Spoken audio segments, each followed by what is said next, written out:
What's up, guys? Welcome back to the channel. You know, it's your boy King again. They are chat the damn thing again, people. As you can see from the title and the thumbnail, we're gonna talk a bit about the Reggae Boyz them, and we're just gonna take a look at, as the title say, winners and losers. I don't think we had any losers per se, but basically who came away with I would say positives and negatives. Still would be positives and negatives because they're team sports. So basically what I had to do is just to take a look at each individual performance and who would be walking away with a stronger, not only a performance, but who would have actually played some games. Because if you take a look at the thumbnail, you're gonna see that a lot of people were on the quote unquote loser side is basically people where basically didn't play any games. But it's a very interesting take tonight, people. I'm gonna show you a lot of things because if creating this show, I learned a lot by just creating this show alone. Because creating the show and the thumbnail, people, man, when we send it to the producers, a lot of things that man, people know say at them time the football done. So when football done, I think a lot of people are try find other things for focus on. Now, when I say football done, I mean like international football. It's time for club football, you know. But at the end of the day, we still have one more day until club football really get along our start, which is tomorrow. You don't know Premier League will start tomorrow, so you don't know, say really and truly it's up to tomorrow until the real show gets on the road. But before that, people still have a few things to talk about, and we just don't want to touch on like the Reggae Boyz them as it relates to who really had a strong window, because basically that is what who really had a strong window, who was a bit slightly unfortunate this window, because I so really have to name it. But again, couldn't really name it that way, but yeah, no explanation needed. But yeah, we're not gonna see what going. We're really gonna talk about the boys them today, and we're gonna talk about that. You don't know, people, as usual, on 14. If you're new to the channel, hit that subscribe button. If you like the video, just smash a like on that video again. That helps a lot. But yeah, people, so without further ado, you don't know where to start, none other than the goalkeepers, them, people, and it gets interesting right off the top where the goalkeepers them. It's not me. Yeah, the goalkeepers them right off the top. It started out before the pre-match press conference where Blakey, yes, I mean Blakey was asked by yours truly. Me asked Blakey about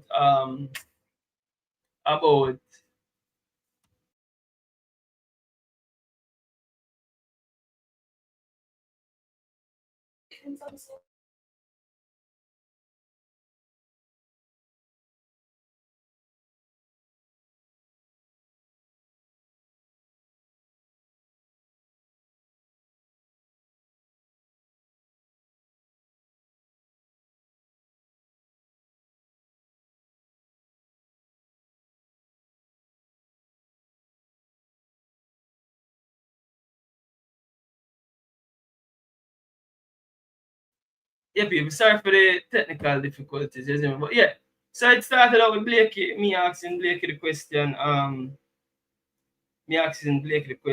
trying to find it as well, because asking Blakey the question because we saw that Blakey conceded a goal the other day where Blakey was well, a lot of us thought that Blakey didn't dive, right? And Mark's Blakey that question. I'm gonna make sure I bring it up on screen so we can refresh your memory about that, because the goalkeeping department, even though I don't think there's a lot of winners and losers to take from the goalkeeping department, but I just said it start from first, right? So yeah, so this is a question that I asked Blakey. Make sure I run it again so we can refresh your memory. And in my opinion, I beat up myself about I asked the question. Beat up myself about I asked the question and thing. But yeah.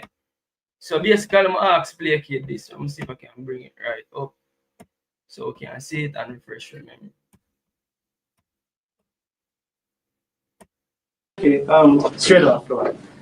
the shot, was he unsighted? Because it was a shot from way out, so we're wondering if it got deflected or were you just not able to see because he didn't dive. What happened there?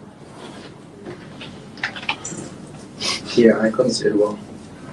Daniel? And if you can take a look at the reaction of Andre Blake there, you'd realize that the reaction of Andre Blake was literally him take a deep breath, because the question was like questioning him basically, or OMC, it was basically me questioning his ability. I don't know where they get from it, but people just look at him reaction, because I think if you're not in the press conference, you would have missed this. Blakey, straight off the shot, was he unsighted? Because it was a shot from way out, so we're wondering if it got deflected or were you just not able to see because he didn't dive. What happened there? Yeah, I couldn't see it well. Daniel? Blakey, straight off the shot, was he unsighted? Because it was a shot from way out, so we're wondering if it got deflected or were you just not able to see because he didn't dive. What happened there? Yeah, I couldn't see it well. Daniel?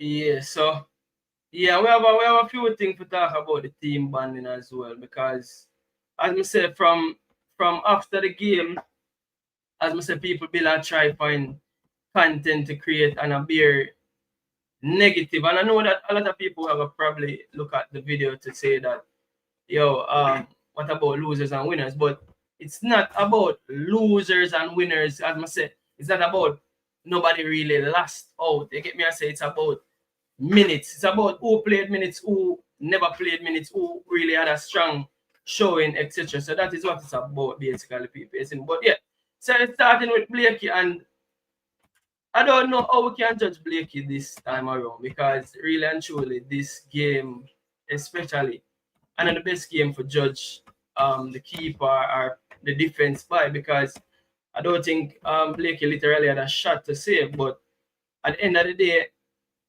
I guess the mere fact that he would have keep a clean sheet, I guess added to him kicking and all them something there. In general, I would think that Blakey would have be one of the players them would have come out and the quote unquote winners aspect of this round of games, because I think that again it's hard to judge by not having a lot to do. But I guess whatever he had to do, he did it well.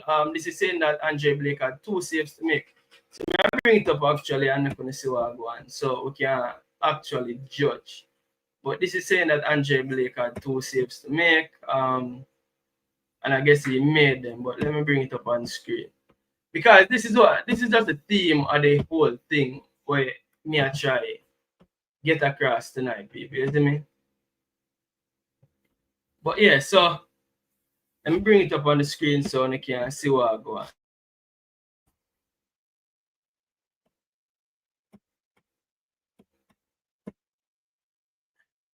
Yeah. So basically, this is Andre Blake, and again, I guess Andre Blake really coming back into his own again, and that's good for the team in general, because if you take a look at what really are going on with Andre Blake over the last couple of months, it's kind of a bit interesting. But Blake is seemingly back to his best again.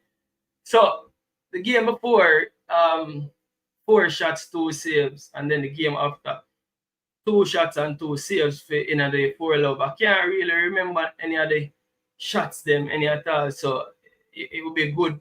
Yes, but I definitely think that Andre Blake over the 2 games them would come out as a winner. You would say Andre Blake would come out as a winner over the 2 games them, people, or how would I judge Andre Blake over the 2 games then? Because that's essentially what I'm trying to judge right here, people. I'm trying to judge the players them over the 2 games them, and would you say Andre Blake would have come out as a winner over the 2 legs them? Or are we still a bit concerned about that first game and the goal that he conceded? As though they asked the question. But here's the thing, people. The first game and the goal that him conceded, as him answered the question, him could see the ball.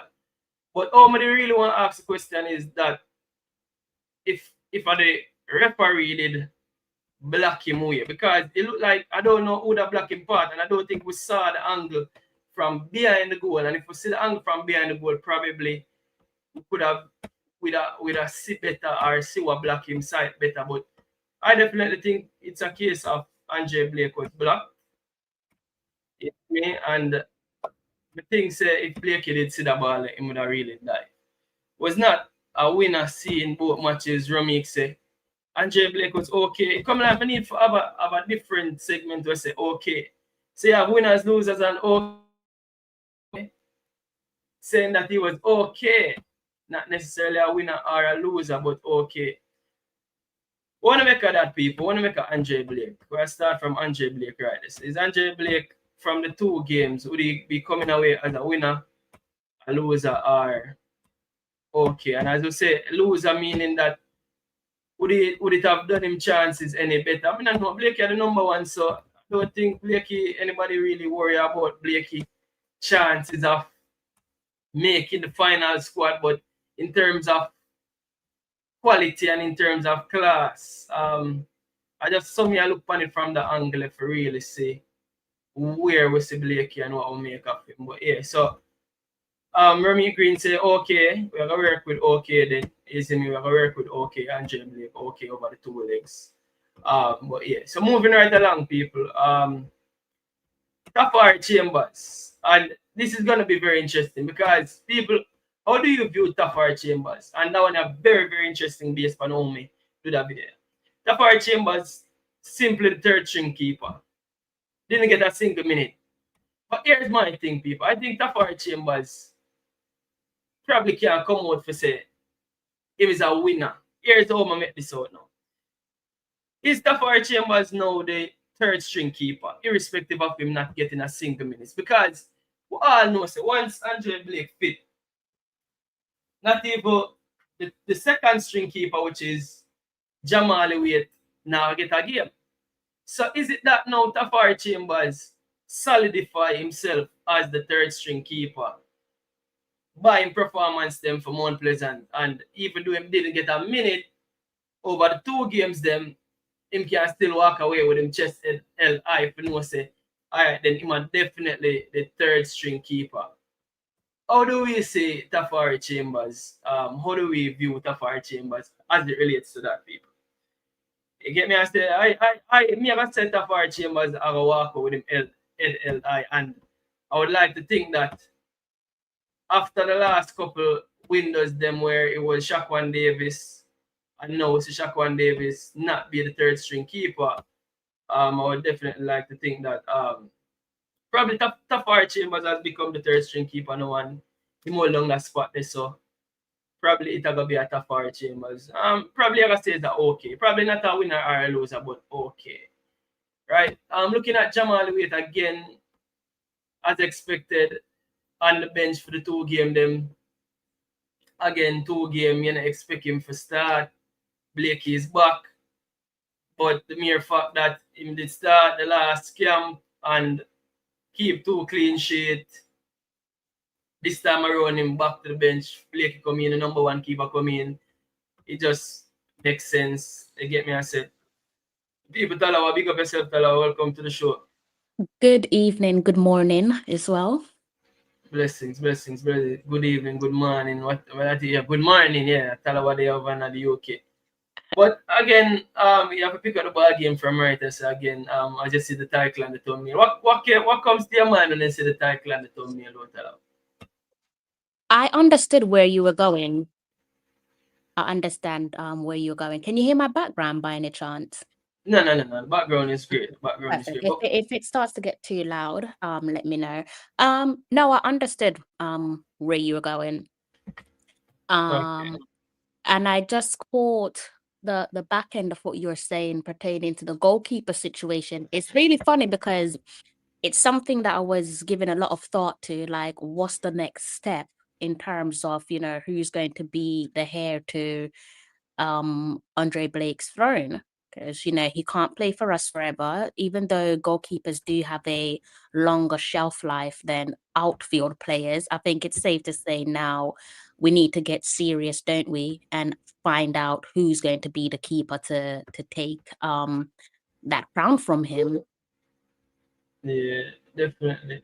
But how are you doing though, Krista, before jumping on football? Where's my manners? How are you doing? Everything blessed? Yeah, I'm just slowly trying to regain some energy, King. But yeah, everything's okay. How's everything with you? Most things good, most things good for the most part. Again, one of them day I'm literally gonna take a break and just not do a live. You get me? I say we need a break, we need a break. But just Yeah, decide to run it tonight and put in the work. yeah, that's true. Yeah, but yeah, so again, as I said, this goalkeeping situation is very interesting. I think a lot of us would still think that upgrades are still needed because we know that the likes of Korea has been touted for the longest while. We see the situation with Kanai Boys Clark, which I don't know if it's much of a situation because he's really what's happening with him. Him not really playing at a club. One of the keepers that I really did take a look at recently was Amal Knight coming back and playing minutes over there in the USL one. But it's a very interesting situation what's going to happen with Andre Blake. And one of the things I'm looking at also is after this cycle of World Cup, what's going to happen, because I think that it's going to be the last for a lot of these senior players. And I think that probably Blake, I know that the shelf life, as I said, about goalkeepers, they are usually longer, but I think probably, especially after such a long spell with us, if Blakey decided that after the World Cup he would put up his boots, I could understand where he's coming from, but as you said, is Jamal Wade really ready to step up to be that number one goalkeeper? I have no doubt in Jamal Wade, he's a keeper that I actually really rate, but I guess whenever time, just like last time out, he got the opportunity to step up. He kept 2 clean sheets, but I think the nerves, or if a lot of people call it nerves, but you could really see that there was a bit of nerves in his display, especially with his kicking, and that is one of his strong points there. But who you see stepping up as the ear to Andre Blake's shoe?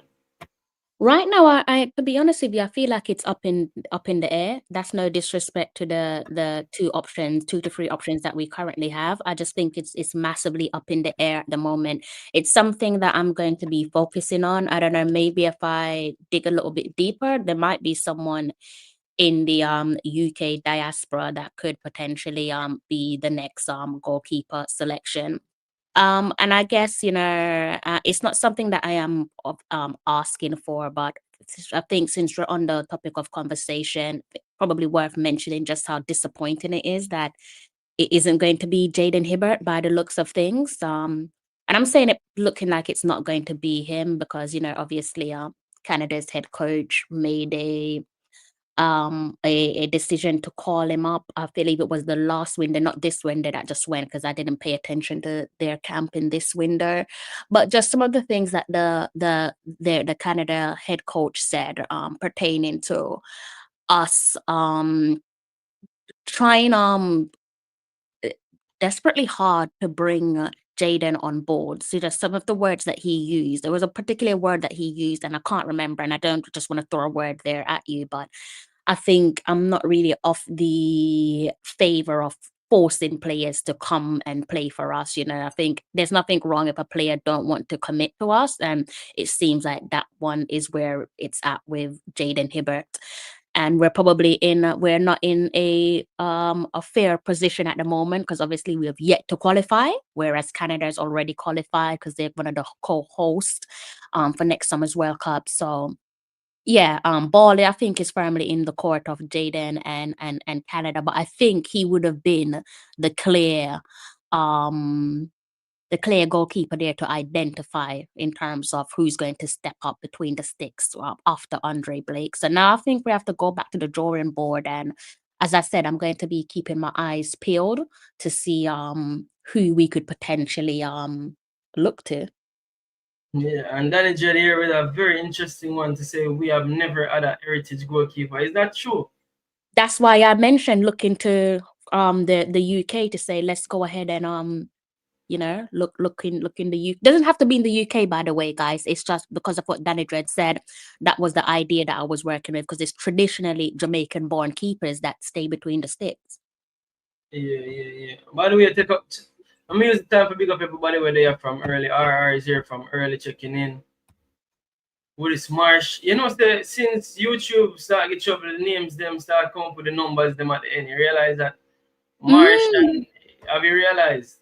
Yeah. RR used to be RR, Oh. but RR is now RRQB5QCO. Big up yourself, RR. Jordan is in the building. Big up yourself.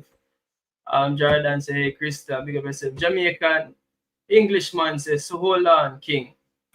You never watch the team bonding video. Yeah, watch the team bonding video. Actually, I highlight piece of that as well, because team bonding are gonna be one of the interesting things of the day, because I'm telling you, I've seen a lot of things in the space, and I'll be honest with you, Crystal, there's not a lot of content I've been watching since the Reggae Boys stopped playing, because I'm telling you, it's a lot of toxic energy, and um, it kind of threw me off, because I think say we have so much positives to talk about, and even though we have a video titled "Winners and Losers," as you say, if you understand where I'm coming from, what a strong showing for the round, we can talk about that. But in terms of like a be a madness in the space, which I'm trying to focus on, kind of throw me off. But yeah, good question I asked in terms of, yeah, I think a good question. I just how I asked it, and as you can see, like literally the ball took a deep breath. You see me?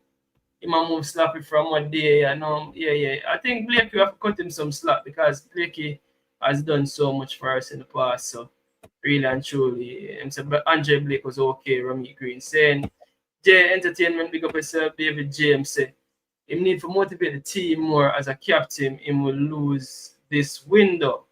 So them say basically Blakey is okay, or basically El Tafari Chambers is absolutely a winner to be around the squad. That's what I'm saying, because it seems like we were in between who's our number 3 goalkeeper, and it seems like Tafari Chambers really and the man will step up and actually take the reins, especially the fact that he went 4 from 4 clean sheets in the Caribbean Cup.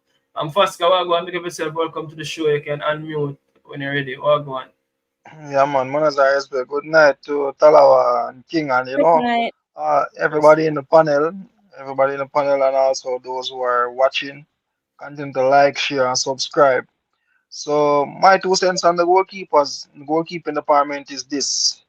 So Andre Blake has been a stalwart for Jamaica for the longest better part of almost what, a decade. And Yeah, I believe and think that there comes a time where, even though, as it was previously mentioned by Talawa, the goalkeeping department is, in terms of like longevity of the goalkeeping, the longer they stay is like the better they become and so forth. But I think that when Blake is absent, the other goalkeepers need to shine and show their class and stamp their authority, because I believe that they should be challenging Andre Blake. I know he's our number one, he's our captain and also our number one goalkeeper. But I also believe that challenging other players for their position or their spot in the team, it helps motivate and boost the players' mentality in terms of to say, okay, I have to fight for my spot. It is not just given or handed to me, regardless of me being a captain. yeah. And I think I hear a lot of people talk about the captaincy as well, saying that they would prefer an outfield player being a captain. But it's kind of weird to me, because I've never heard that sentiment being shared before. So sometimes I'm actually wondering if it's because it was a reactionary moment because the game that we lost. But how you guys view that in terms of captaincy?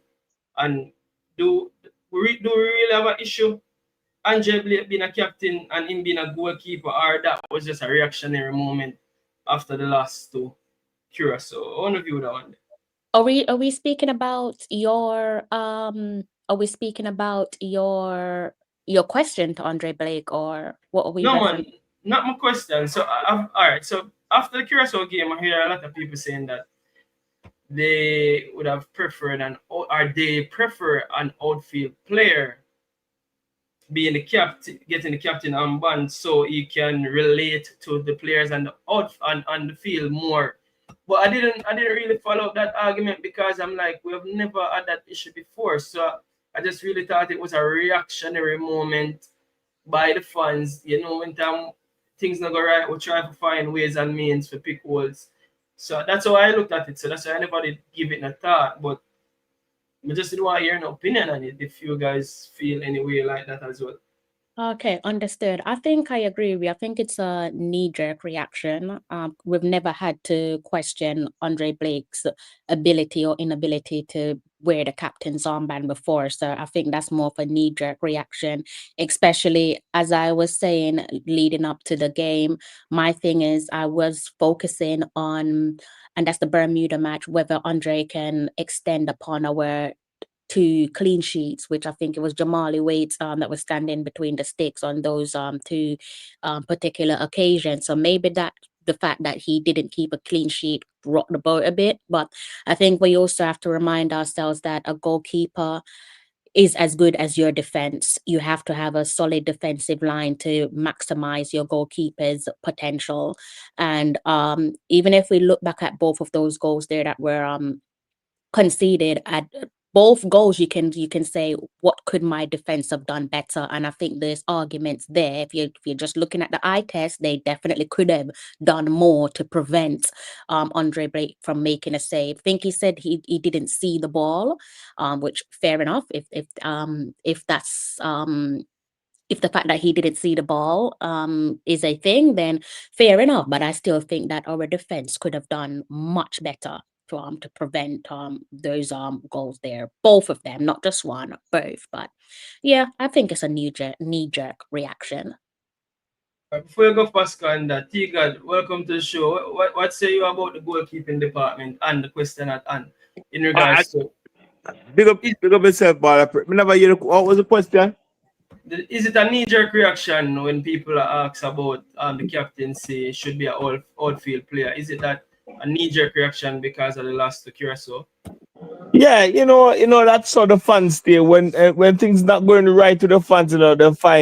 They try to pick every mistake and they try to blame somebody. That's how the fun is, and that's the nature of the game. Because when Andre Blake making those erratic save or erratic, the word I'm looking for. You're All right. right. Yeah, Heroic save, yeah. You understand? He's the best thing since sliced bread and the best thing in CONCACAF and the best thing whatever, and that's Andre Blake. But as soon as the team start make mistake and it not going the way they're going now. Some things that caught them start pick on player, them say this to do this and this supposed to do this.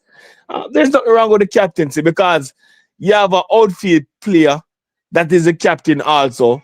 You understand? Because Bobby Reed act like a captain on the outfield. When Damian Lowe is playing on the pitch, he act like a captain. So it doesn't really matter where the captains lie because you have players on the pitch that show leadership quality.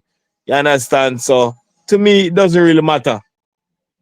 You understand? So yeah, it's a knee-jerk reaction when the fans must say, yo, take out the captain off of Blakey and get to somebody. Knee-jerk reaction, man. Them just trying to find somebody for blame. You understand? That's it. Hey, Pascal, what you say? Yeah, so in regards to that, I think that Andre Blake being a captain is not an issue because you have vice captains that are out there on the pitch as well. But where it falls is the communication between the goalkeeper and his defense. So if the goalkeeper and the defense is not communicating continuously, then that will pose a problem and a threat for them because it makes no sense. You're having your defenders and he's not communicating with the goalkeeper at all to find out, all right, where's the best place or where's the best position myself, or let him know on the right flank or the left flank to say, all right, the ball is being played more over there, so we have to be more alert there, vice versa. So I think it's all about communication in the back line, and it helps a lot. You have to be vocal. And if the goalkeeper is not vocal and the defense is vocal, then that's where the problem is going to lie. Communication and being vocal and letting everyone know that we have to keep on top of our game. Yeah. That's the most important thing. Yeah, but again, I find it very strange because I'm like, I've never heard this in the space before. Never once, me never hear somebody question Blake as a captain before. So I ask myself, yo, I say, yo, where this come from? But they true me know the reactionary nature of fans. That's why I never even pay it no mind. So that's why I'm just bringing it up back now. But I think Andre Blake, again, the second game, we can't really judge much from it. But again, as expected, Jamal Wade didn't get a game, but could Jamal Wade would have done anything in the last two games to have made him remain in the goal? Because remember people I said they would even change Jamal Wade. I remember people after the Curacao game, I said people I said, yo, they probably should even change Jamal Wade out of the goal. Because Jamal Wade did score, see if the first shot. And remember these things are I don't remember there was some people that said anything. Yeah, I do remember. And that's the funny thing, like football fans, sometimes we can just be so fickle and just very reactionary to situations, especially when it don't go according to what we planned. But I guess it's just one of those things where we're never going to know the answer to it. Jamali Wade, he isn't pitch perfect. He also has his flaws, and people have also called for him to be dropped and just say that we need another keeper because he is not the one. And it's a bit of it's a tricky question. I hear where you're coming from because again, it's something that I myself have asked myself: should Blake have returned to between the sticks? But I think it's a natural selection because he is the captain. But again, I can get where people are coming from when they say, should he have returned to the sticks? Because I think it's what we were saying, King, that these are the decision making there that I've been calling on for Steve McLaren, not necessarily dropping Andre Blake, but just in general, are you going to be ruthless at all times, not just if and when? Like, if you're a ruthless head coach, you're a ruthless head coach. You don't nitpick, you don't pick and choose. But it's done and dusted, and we just look forward to next month's window. I'm sure he's not going to be making any blunders. He's experienced, he's won titles with Philadelphia Union, so surely you'll be able to switch on alongside the defense, because again, they work hand in hand together, isn't it? Your defense needs to be on par as well as your goalkeeper. As long as that happens, I think we'll be good. Yeah, big up yourself, Dan. Big up yourself, White Free. Damian Francis, like up the live. People, want to smash the like button. Form send for legend in this. So. Rockford, bless up yourself. Danny Jet, big up yourself. JJ, big up yourself up top. David James, we need a young goalkeeper who good with his feet. Ajay, big up yourself as well. Ray Burrell, Bailey is back. What you mean, Bailey is back? The man with the direct question, ball pre-TV, Andre Blake, why you never dive for the ball? Blake said, I couldn't see the ball. Ha ha ha. I tell you. Big up yourself, 876 Jamrock. JJ said, this World Cup, we're going to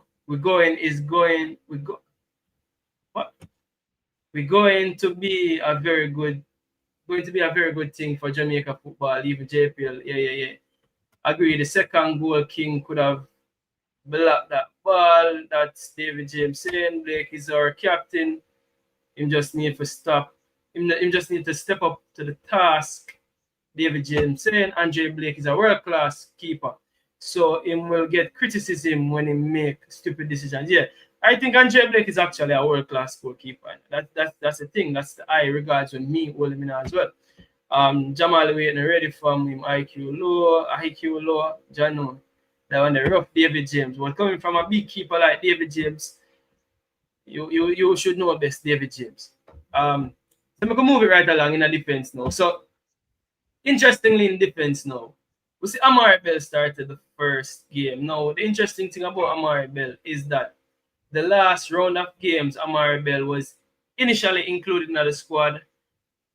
Then we saw Amari Bell didn't play a minute, had to go back to his club where he continued playing 90 minutes for his club. And then now Amari Bell finally made it back into this squad. First game, Amari Bell played 90 minutes. Second game, he was on the bench. I think that was a tactical decision by the coach. I don't know why he would definitely do that because of as I've been saying, I don't think it was necessary to drop Amari Bell based on how we played with the inverted, with Dexter actually inverting. I don't think it was necessary to drop him. So, what do you make from this? Oh, yeah, that's it. Is Amari Bell a winner from this window? Was he fall under the okay category, or was he a loser from the window? Because basically, a man take him game. Because he started for Greg Lay, and Greg Lay returned to the starting lineups. Oh, we see Amari Bell this window on a whole over the 2 games. Then.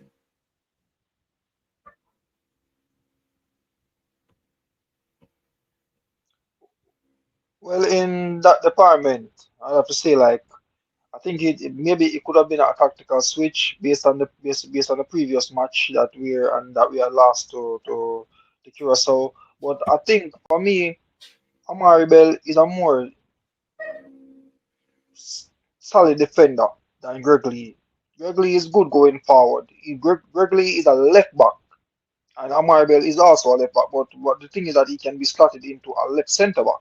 That is what I like about him. He's versatile on both ends. That is what I am looking at, and therefore seeing that these have been the mainstay in the team. They're both competing against each other to have that spot for themselves. Then that is good. As I've always said, it's better when you have 2 or 3 persons for that one particular position than you have just one and you have nobody to cover for him. So in other words, I think that it was fair to give Gregory and Amari Bell a go to see which of them can perform. And I must say, even though the teams were different in terms of how they played, both of them deserve a chance to get to show what they're at or what they're capable of at this point in time, based on the club form that they're coming off. So I wouldn't say he's a loser or a winner, but it's okay. Okay, so it's under the okay for you. What say you, Talo? Because Amari Bell under the okay for Pascal. For all we know, it could have been also a tactical substitution. It could be something tactical, pertaining to being from a precautionary perspective.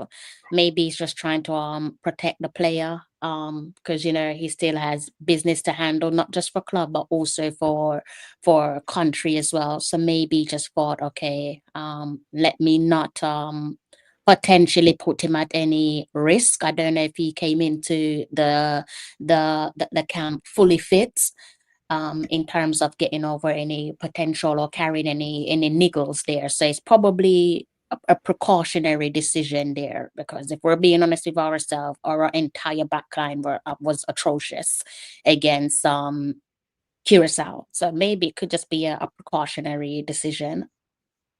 Yeah, and I think looking at it now, it might just be that, because this is what I'm trying to explain. There's no reason why Greg Lay needed to come in. So I know I was looking at a few comments here. Remy Green said Greg Lay, I gotta take him game.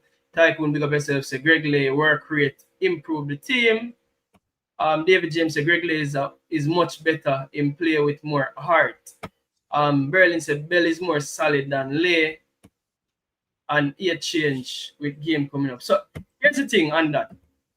As I say, if you take a look at this, if you take a look at the heat map, and you take a look at what how you'd expect your left back to be playing.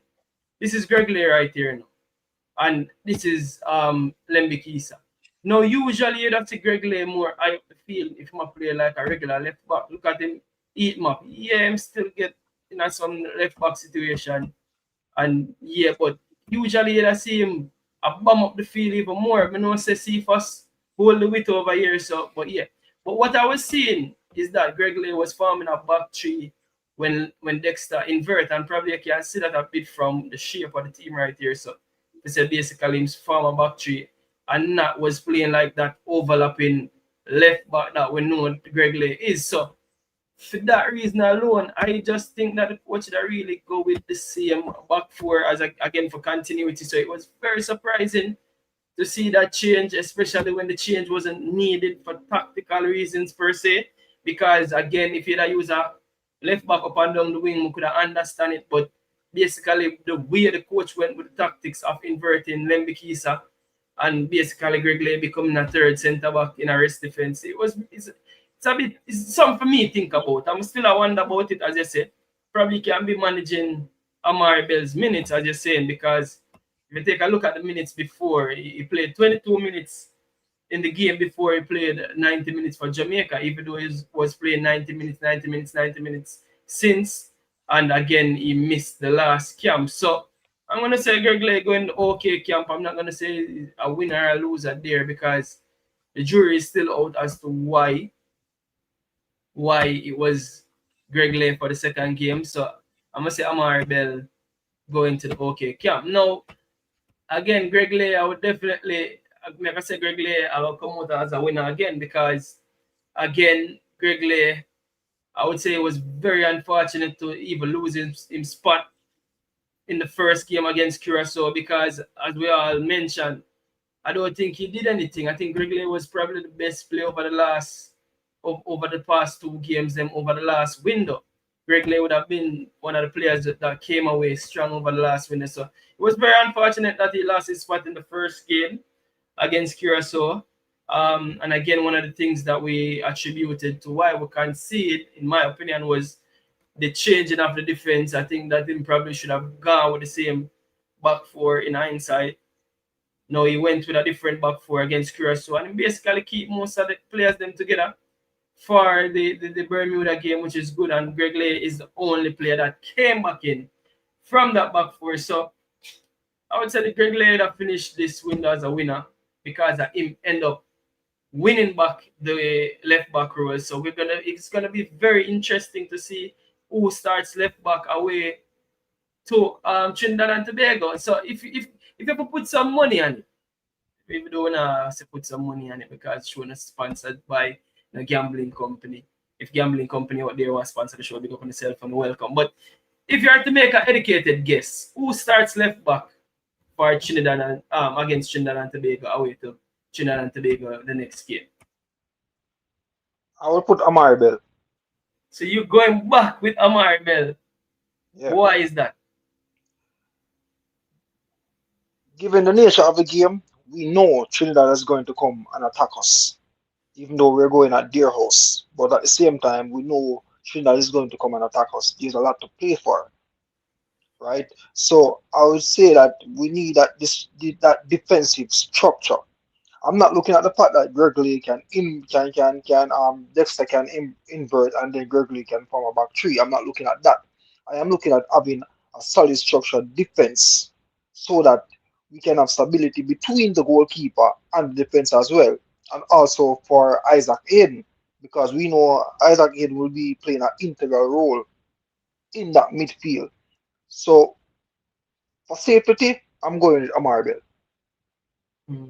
I'd say you, Crystal.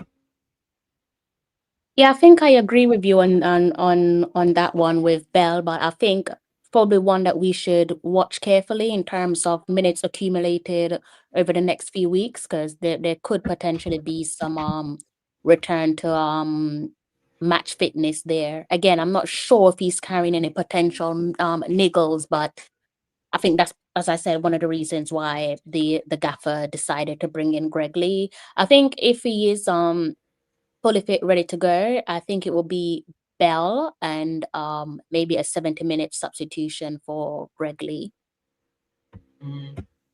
Very interesting one indeed. Very interesting one. For me, again, I just want the coach to go again with the back line that he started the last time. I really wouldn't want a chop and change again because it just seemed like you shuffle the card. Why would you, for whatever reason, take out Bell and put in Greg Lay, and then the next game you have to swap them around again? I think again, I think sorry to interject. I think again there are a lot of things there that we aren't privy to, and that's probably a good thing because you don't want to show your hands to the opponents, because I'm sure they listen to social media and listen to what we have to say on YouTube, as crazy as that may sound in terms of the coaches, that is. So there's certain things that we're not going to be privy to, thankfully. So we all know there's no secret that players do play with injuries like all the time, both in the men's game and the women's game. And I think, again, that's just what I'm putting it down to. There could be some potential niggles there, which is why I'm saying I think we have to just watch for the next few weeks, under a month to go, I think, until the boys are back in camp.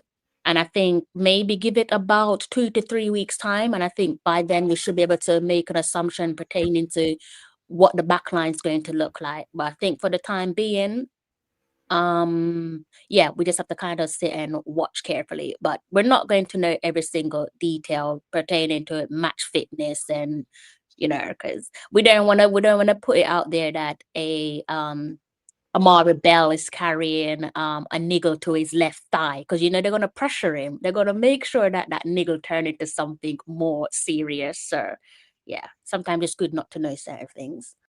Yeah, and Devon Porter is basically agreeing, saying, I believe it is just simply managing players' minutes. But as I'm saying, just not a huge fan of the chopping and changing in defense. I know that it's one player, and making a one change in defense is not the worst thing in the world. But I just want continuity in my defense. I want to know that these are the ones that I must say as my strongest back four, and these me gonna work with. I do understand, say you have to look on artists for courses as well. We're gonna say that okay, we have the ball more and we need a more attacking left back. Somebody where can add aid in the attacking third, and probably that's Greg Lay, or we're gonna be under more pressure, and probably we need a more defensively solid one, and that is Amari Bell. But I think on a whole, we just need a steady back line where we can say, all right, then the back four you start last game.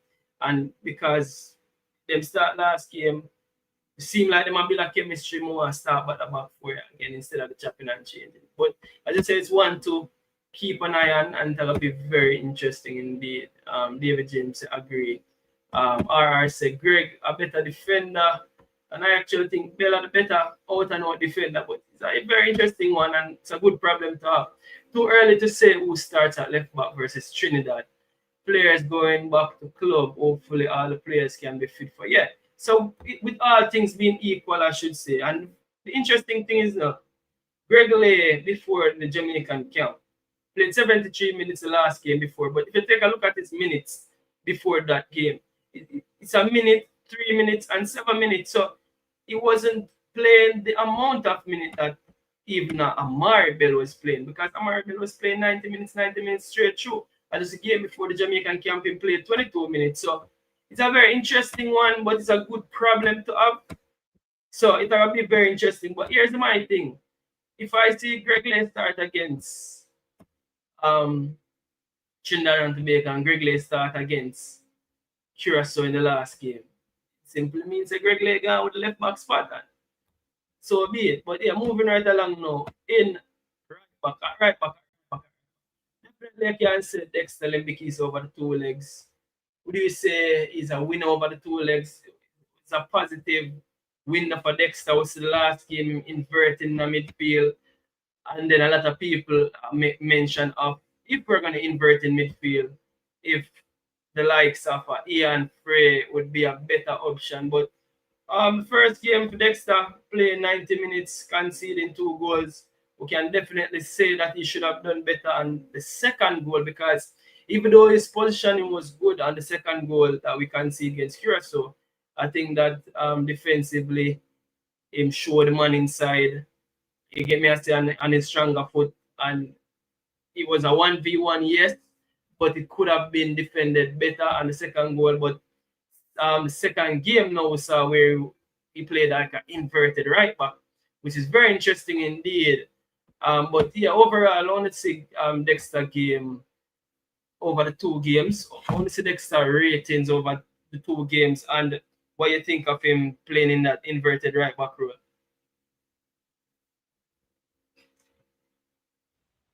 So for one, I would say in the Curacao match, I think the pitch had a lot to do with it. That is one of my biggest flaws. The Curacao game, the pitch had a lot to do with it. I don't know what everybody else thinking, but for me, I can say the pitch had a major factor. And we were also too complacent with the game. We got ahead of ourselves in that game, and we fell off, including Dexter. So for that game, I can say like, yeah, we weren't focused. We weren't focused on that. However, the second game back at home now, the Dexter that we are used to, that's what I saw. And he remember, he's very young, but at the same time, he's getting minutes, he's learning, he's developing. So I'm not going to say we can't do pressure him. Yes, he has to be pressured. That's how he's going to shape and mold into a better defender than how he is. But at the Yeah, same time, he's been performing. He's given us a lot of encouragement at the right back to say, you know what, this is our first choice right back. And for a right back who can cut in on his left foot and score goals, well, you don't see that every day. So yeah, in the Curacao, I'll say Dexter lost that, but he redeemed himself in the second game. yeah. So, but do you like him as this inverted right back? Do you like how he handle the ball in midfield, or do you think that, as a lot of people is saying, that Ian Frey probably have a bit of man for that job when we choose to play an inverted right back? Because personally, I like Dexter on the ball. A lot of people saying that he seems like he's not in control. But I think Dexter use of the ball is good. So I don't know where the narrative come from to say that Dexter is not in control. But I think the narrative comes from the fact that we played Ian Frey as a six, and people also remembers that Ian Frey, they said that Ian Frey started his career as a six. So probably looking at the fact that Ian Frey is a out and out better midfield player. So I guess that's how they're looking at the inverted right back. So they're saying that when Dexter inverts, Ian Frey probably is a better option. How you view that one? So in terms of, I can't, I haven't really seen Ian Frey that much in the middle of the pitch to say, okay, yes, he's warranted to play as a number six. I can't really say that. Where he's played a right back and he's played a central defense, that's where I have seen him and can say, okay, him can hold him on. Him solid right there. But Yeah, going forward as well, Dexter goes forward and manipulates the ball with to the other opponents. Them, I don't see Ian Frey doing nothing like that. So if you would say Dexter can play as a wing back, yes, he can play as a wing back. If he can play as a flat four, back four, then yes, he can also do that. In the midfield, he may not be so solid in the midfield as how you say Ian Frey is. As I said before, Ian Frey, I haven't seen him that much in midfield, so I can't speak much about that. But where Dexter is concerned, he offers some form of support and chemistry in that midfield. And he's a workaholic. When it comes to him off the ball, he tries his best. And that's what we want. We want somebody to put out their heart for the shirt. And that's what we're getting from him. yeah. Before Talawa goes, RRC Greg won't overlap CFAS, but Bell will. Which I find very interesting because I always thought that Greg Lay had the more adventurous of the two. David James said in a away game against Trinidad, we have to use Bell. We will get a lot of attack on that side. So basically thinking about using Bell defensive prowess to shut up shop. Big up Dwight York. We know you are listening. As though Talawa said, the Chinese them are listening. We need a better defender. RR saying we have to beat Trinidad. That is it. Berlin said Lay doesn't play good under pressure. Okay. On the end of the square, Greg will more challenge for the ball. Okay, Greg and him tenacity. The coach just rest Bell against Bermuda. Remix said Greg out, LB going forward. Greg out left. Oh, Greg our left back going forward. That'll be very interesting. Bell choke. Cephas game. Oh, Bell choke Cephas game. Again, I always wonder about that. And again, you have to look at that as well. You have to look at partnerships.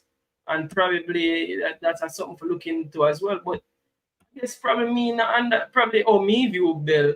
I don't view Bell as this adventurous left back where I come up and down the wings. So probably that has something to look into as well.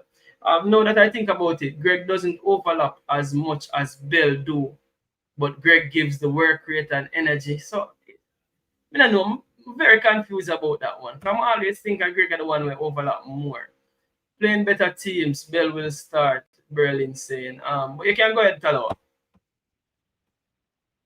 Yeah, I kind of lost train of thought. I'm trying to think what I was going to say. I think I was piggybacking off what you guys were saying pertaining to Dexter Lembikisa. I think I'm going to be fair to him and just wipe away the poor performance from the first match against Curacao, because that was an absolute disaster on all fronts, not just for Dexter, but just our entire squad. But fair play to him, young lad, and he does have some layers of maturity to his game, and he is playing in a pressurized situation. He's only in what is early 20s, and given how poorly we performed individually and as a collective in the first game, to be, you know, just young, 21 years of age, to be able to bounce back. And let's remind ourselves that both Dexter and Kahim Dixon have to tread carefully, because they, over the last few games, since I think it was the Trinidad game where they picked up a yellow card apiece, they do have to tread carefully. So fair play to both of them, or in particularly Dexter Lambakisa, for not doing something silly, not being irrational, and not accumulating another yellow card, because we definitely can do with his service. But I think, just like you guys said, he managed to bounce back in the second game against Bermuda on at home. So I think he has a fair rating, just that the rest of the team managed to put himself back and help to steady the ship. I'm also looking at this partnership that is, I think they're trying to build forge a partnership between Dexter and Tyrese. Obviously it's early days, but I think that's what they're trying to do. It's a bit of a shame that we didn't well, it's not really a bit of a shame, because I have no issues with Kahim Dixon. It's a good position to be in with these guys. You don't know who's going to start over the other. But I think that's a relationship that I'm looking forward to. Dexter and Tyrese Campbell, see what they can develop in the future between the both of them. But no, good rating, definitely not a loser. That one is very interesting the way you ended that, because talking about relationship building, Dexter might just be having Leon Bailey in front of him next window. Here we So, go again. so all that might go out the window. So the relationship building might just need to start over again.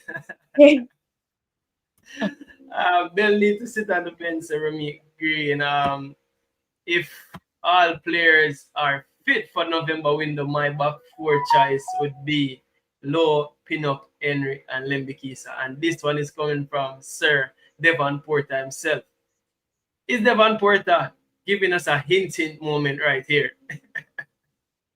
Because one of the players they've included in his starting back four is a player that we haven't seen playing for the Reggae Boyz as yet, Rico Henry. So, and then again, that'll be the interesting take. We're here talking about Bell and Lay, and now Henry comes in the mix. What happens when Henry comes in the mix? Me, I tell you, yo, I would want to be the coaching staff who's picking this team, but see Devon Porter throw Rico Henry in the mix here, people. It's gonna be very interesting. It's getting serious. But then again, would you throw Rico Henry in the fire like that? In a deep end, as if Rico Henry do come in, would you just throw him in at the deep end like that? What you guys would want to see? Would you guys really want to see Rico Henry come in and straight away in the team like that? Or again, want to think about that? It's not a game of FIFA, is it? Like, I can't, and it's no like disrespect to the comment section, but it's not a game of FIFA. It's too pivotal game. I know some people are saying, are of the impression that we can lose against Trinidad and then win or draw against Curacao. I prefer to say win both games.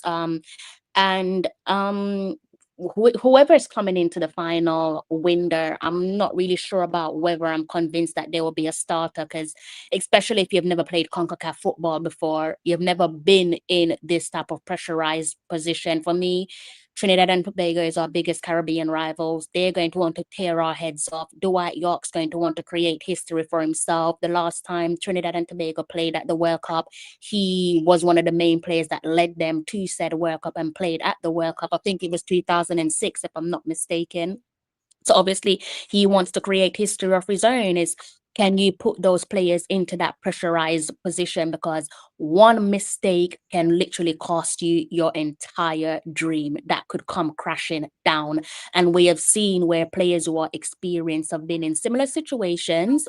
And I'm not going to like segue back into the past, where just one moment of mistake completely brings your whole world to a standstill. So I think that's something that I'd have to ponder over. Again, I think it depends on how the players are looking, or between say 2 to 3 weeks time in terms of fitness and availability before you can make such a tough call. And before I go first, I'm going to include this as well. Throwing this one out there. If Rico Henry is fit, ready, and is selected, who gets dropped out of the squad? Just real quick, because I think you asked me a similar question like this last night, Talawa. If Rico Henry ready, who gets dropped? Simple question as that. Amar Bella Greg Lay. That question is for me. Both I wanna. And myself as well. I'm gonna try give that shot. But you can make Talawa go and then you can go. I think I've answered it already. You did? Yeah, I reckon I've answered it already. Ask the chat. Maybe I'll give it another spin. But I reckon I've answered it already. You'd leave him out? It sounds like that's what you're saying. You'd leave him out?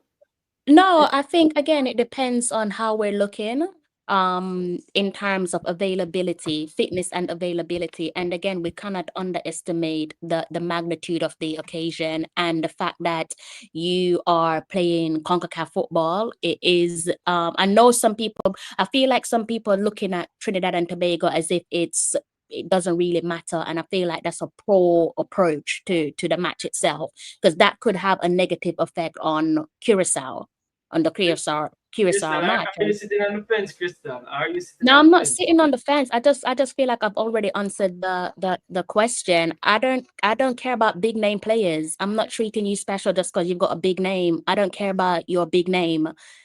I'm just saying, like, I'm not one to just tweak certain formation or drop players just because a big name player is available, just to keep fans happy, because the same fans that will encourage you to bring certain players into the team will be the first one to throw you under the bus if it goes up in smoke. I'm a massive fan of, if it's not broken, do not try to fix it. We played Trinidad and Tobago and we got the win. And also, let's not get it twisted that at the end of the day, Trinidad and Tobago still managed to score 3 unfortunate offside goal against us. So it's not, I don't understand this whole ego of you're going to Trinidad and Tobago and it doesn't matter if you win or not. It does matter, you know. So let me get this straight, people. Crystal just said, "Sure, if all things remain equal, you're not bringing in Rico Henry if he's available." No, I did not say that. I didn't say that. I didn't say I'm not bringing him in. I'm just saying that I'm not going to just be calling on people just because they have a big name. I don't care about your big name. I just don't care about your big name. I don't care who you are. I'm just looking at what I have at my disposal and whether or not I believe that you can get the job done. And again, these are the knee-jerk reactions that could send us packing, that could send us sliding. And everyone's going to be like, well, why did we tweak something that didn't need to be tweaked? If it doesn't need to be tweaked, leave it alone. Like, why are you guys, pardon my French, but why are you guys like bricking it over Trinidad and Tobago? Why are you guys scared? You're telling me that you need big guns to go and beat Trinidad and Tobago. You're not ready for the World Cup then. All right. Because So it here's the sounds to thing. me that you guys are feeling a little bit nervous of playing Trinidad and Tobago. So if you're nervous, how are the other players that's never played against Trinidad and Tobago going to feel? So I'm gonna leave that conversation for when when that time they come, because we still not even get a definitive answer. But go to Pascal. More area have to say Pascal about the whole situation. So if Rico Henry, let me stress this because this is it's a scenario where we have to look on.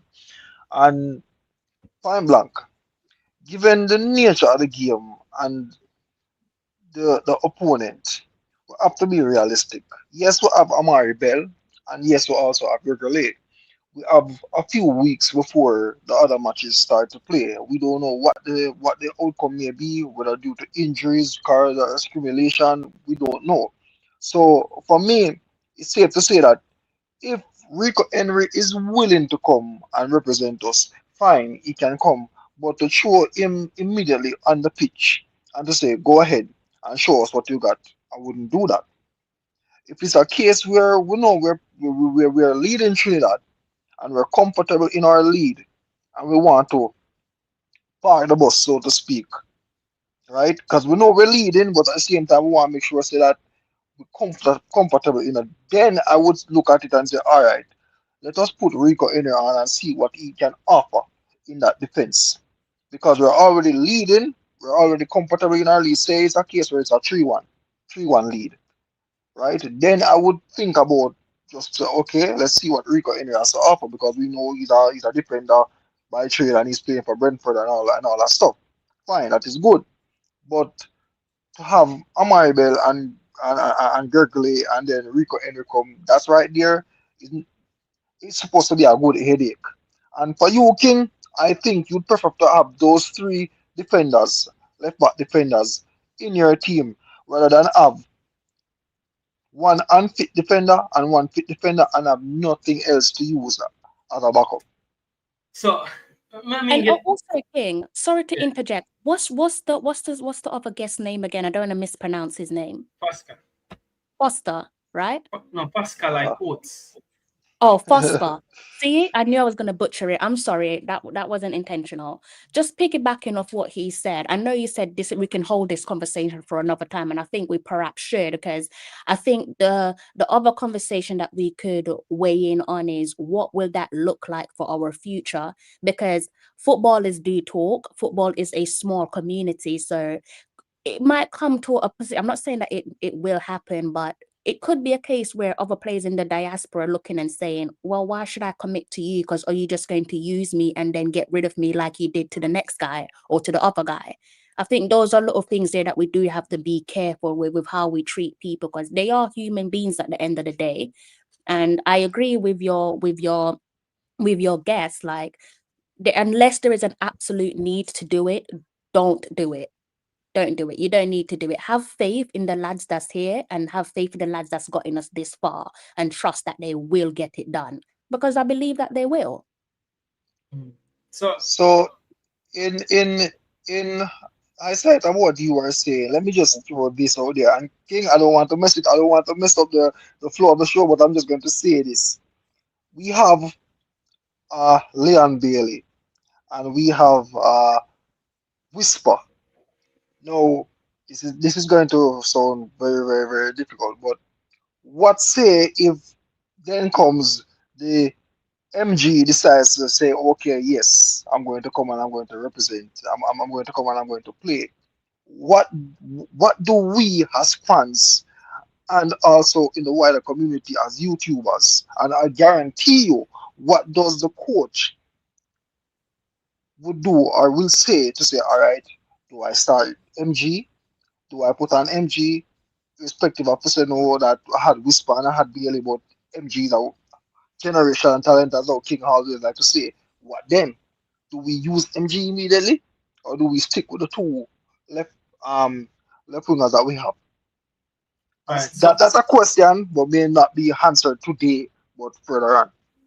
no, I can't answer that question to them, because even with the Rico Henry question. So here's how I'm gonna go Rico Henry, then I'm gonna go MJ, Mason Green. So with Rico Henry, for me, I think I play up a caliber for Rico Henry if Rico Henry is called and he decides to come. As I say on Talawa's show last night, Talawa TV, big up yourself, Talawa show last night, it hot, lit, people to go over there, go like up Talawa. wanna subscribe to Talawa TV, subscribe at one try if you don't know. But as me say over there yesterday, I would fit Rico Henry in the team, or probably Latibody would probably be the odd man out. And as much as I did say, if it was Amari Bell and Rico Henry, and if it comes to a straight shootout between Amari Bell and Rico Henry, Amari Bell and Greg Lay, for Rico Henry to be put in the team, I understand the sentiment what Alawa is saying, because once you don't fix it. But I think if Rico Henry is ready, you have to bring him to the team, and you have to find a way to bring him to the team. I know that Talawa don't like the term have to, but in my opinion, I just think you have to. And if it comes down to a left back spot, a straight shootout spot, I'm gonna say it's crazy, because I'm talking about continuity, and I'm also talking about going with Greg Lee again and go with the same backline again for Trinidad, because I love the continuity. But also the mere fact that I put in it to say that probably Bell will come back because it's probably managing minutes. I don't have a problem if it's a one change. If I do one change, I can make a left back and a Bell will come back. I don't mind it. If a Bell will come back for the Trinidad game, I don't mind it. No. While I'm saying that, I think that Rico Henry profiles closer to Greg Lay than how he profiles to Amari Bell. So if it was a straight shootout for one spot, I'm gonna say General Greg Lay. Sorry, no say you don't do nothing wrong. It'll be just a tough decision, and these are the tough decisions the coach also have to make as well. The coach also have to make a tough decision like this if it comes to the test as well, Talawa. And that's just the truth. And not all the time the tough decision ever be not bringing in the quote-unquote big name player. Some of the time the tough decision is you have to bring in the quote-unquote big name player, and you have to go find a reason to tell a player when I do nothing wrong that yo, Greg Lay, not tell a lie, I do nothing wrong. But that's how it goes. It's a controlled sport, and you have to just take emotions out of it and really run the numbers and look at it and see who profiles best to, and just make a tough decision. And if I was in that position, I know that it's not the best time to be talking about that. But if I have to look at it, the tough decision and to come down to who profiles closer to the player, and I think a Greg Lay profile closer to a Rico Henry. And I know it will be a very, very tough decision. Now, the other option I could look at is, as Malika said, pick on a player that hasn't gotten a single minute out of the 26. So I would probably leave Amari Bell and Greg Lay, bring Amari Bell as that fifth centre back option, and select anybody here. Sorry, my general, I know that you have done well for us, but the last campaign I get in the game, and Lati, I'm gonna ask you, sit down on your out and go back to your club, go get some minutes, go get some fitness. So me that probably sit on the fence and try to do that. And probably keep Amari Bell as a center, as a fifth centre half option, because Latifa there is now the fifth centre half option and the third right back option, because we see that Ian Frey came on for the right back. So it's a lot of juggling for do, but I saw me that probably work my way around that. Almost so.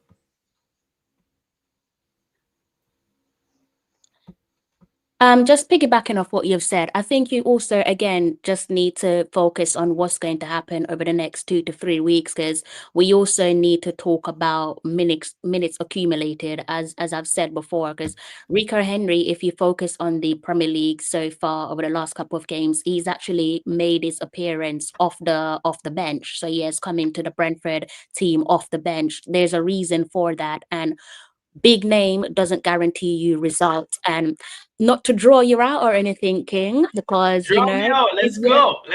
I mean, let's get a little bit cagey with the football. I think you're in the perfect position to justify that. I mean, you're wearing your Liverpool jersey, which is blinding my eyesight, but you've gone ahead and you've signed some big name players, and they haven't really gotten going yet in terms of finding their feet and finding their rhythm and their momentum. I think to come, they will find those rhythm and momentum, especially like your That's Florian Exactly. And also Isaac as well, even though a lot of people are bantering them, I think people need to take into consideration that not everyone hits the ground running. And that's the point I'm trying to make. That just because you're a quality player does not mean you're going to slot in like a missing puzzle. Yes, it worked with Damari Gray, but how many other players have come into this team, in the Reggae Boys team, in the last half a decade, and they have just fitted in perfectly. Quality doesn't always mean you're going to hit the ground running. Quality doesn't always mean you're going to get the desired result. And right now we're talking about results. That's what we want. So again, I think we need to like focus on the next 2 to 3 weeks to see how these players are playing at club level and who is starting and who is producing for their clubs. And I think that will help you to make a better, more informed decision, in my So, opinion. so Talawa, quickly, King, Talawa, I want to point something that you said earlier out. You said that you don't want to be the kind of national team to bring a player in and then when we bring a player in, we toss him by the wayside and never call him back again. No, I have to disagree with you on that because I don't think Jamaica is like that. When you look No, on what the other I said was countries, that do we want to be calling in players right now and just throwing them to the wayside basically because of a bigger name is available, especially when you're looking at the diaspora players? Because as I said, football is a tight-knit circle, so they will talk. So what I'm saying is, will that then have a knock-on effect, a negative knock-on effect pertaining to when we're trying to recruit more players down the line from the diaspora? I'm not saying it will happen, but could people start looking and saying, well, these are the guys there that carried the heavy load, and at the final hurdle you push them to the wayside. That's what I was getting at with that one. yeah, but it's as you said, it's a similar thing that many are saying about MG, the Marseille player. Wears the number 10. That's one of King's friends. So I asked King to link him and hear what he's about. But at the same time, a lot of persons would say some persons are divided. Or to say don't bring him in. Some people are saying bring him in. So when do we decide to say okay, when he decides to come, we're gonna accept him after we qualify for the World Cup? That is a Because decision then that is already been made, though, isn't it? Like the gaffer has already said yes, and also Speed has already said yes. They have But already but said uh, that. but at the Mhm, same time, you're throwing mhm. away Whisper and Bailey because they're the one who have been there, who've been there for Yeah, the longest part. So yeah. what happens to those two? What happens to those two? Not I think necessarily, because as I said on Talawa TV yesterday, you probably can find other spots. Like again, if you look at the last 26, you'd find players in that 26 that didn't actually play a single minute. So while you're thinking about them being the ones that plays right wing, I'm pretty sure the first thing is to get the players in the squad. And that's why the first thing is get players in the squad. And then you can also think about the 11 later. And I'm pretty sure say out of the 26, especially in the attacking winger area, I'm sure you can find players that didn't play a single minute as yet in the World Cup qualifier that's in the squad, and you can say, there's some tough decision I can make. But I think the easier people them for you to say Jano Star, you have to sit that squad out. And the ones they want to play a minute. And I'm pretty sure it's in a 26-man squad. I can't tell you who hasn't played a single minute yet.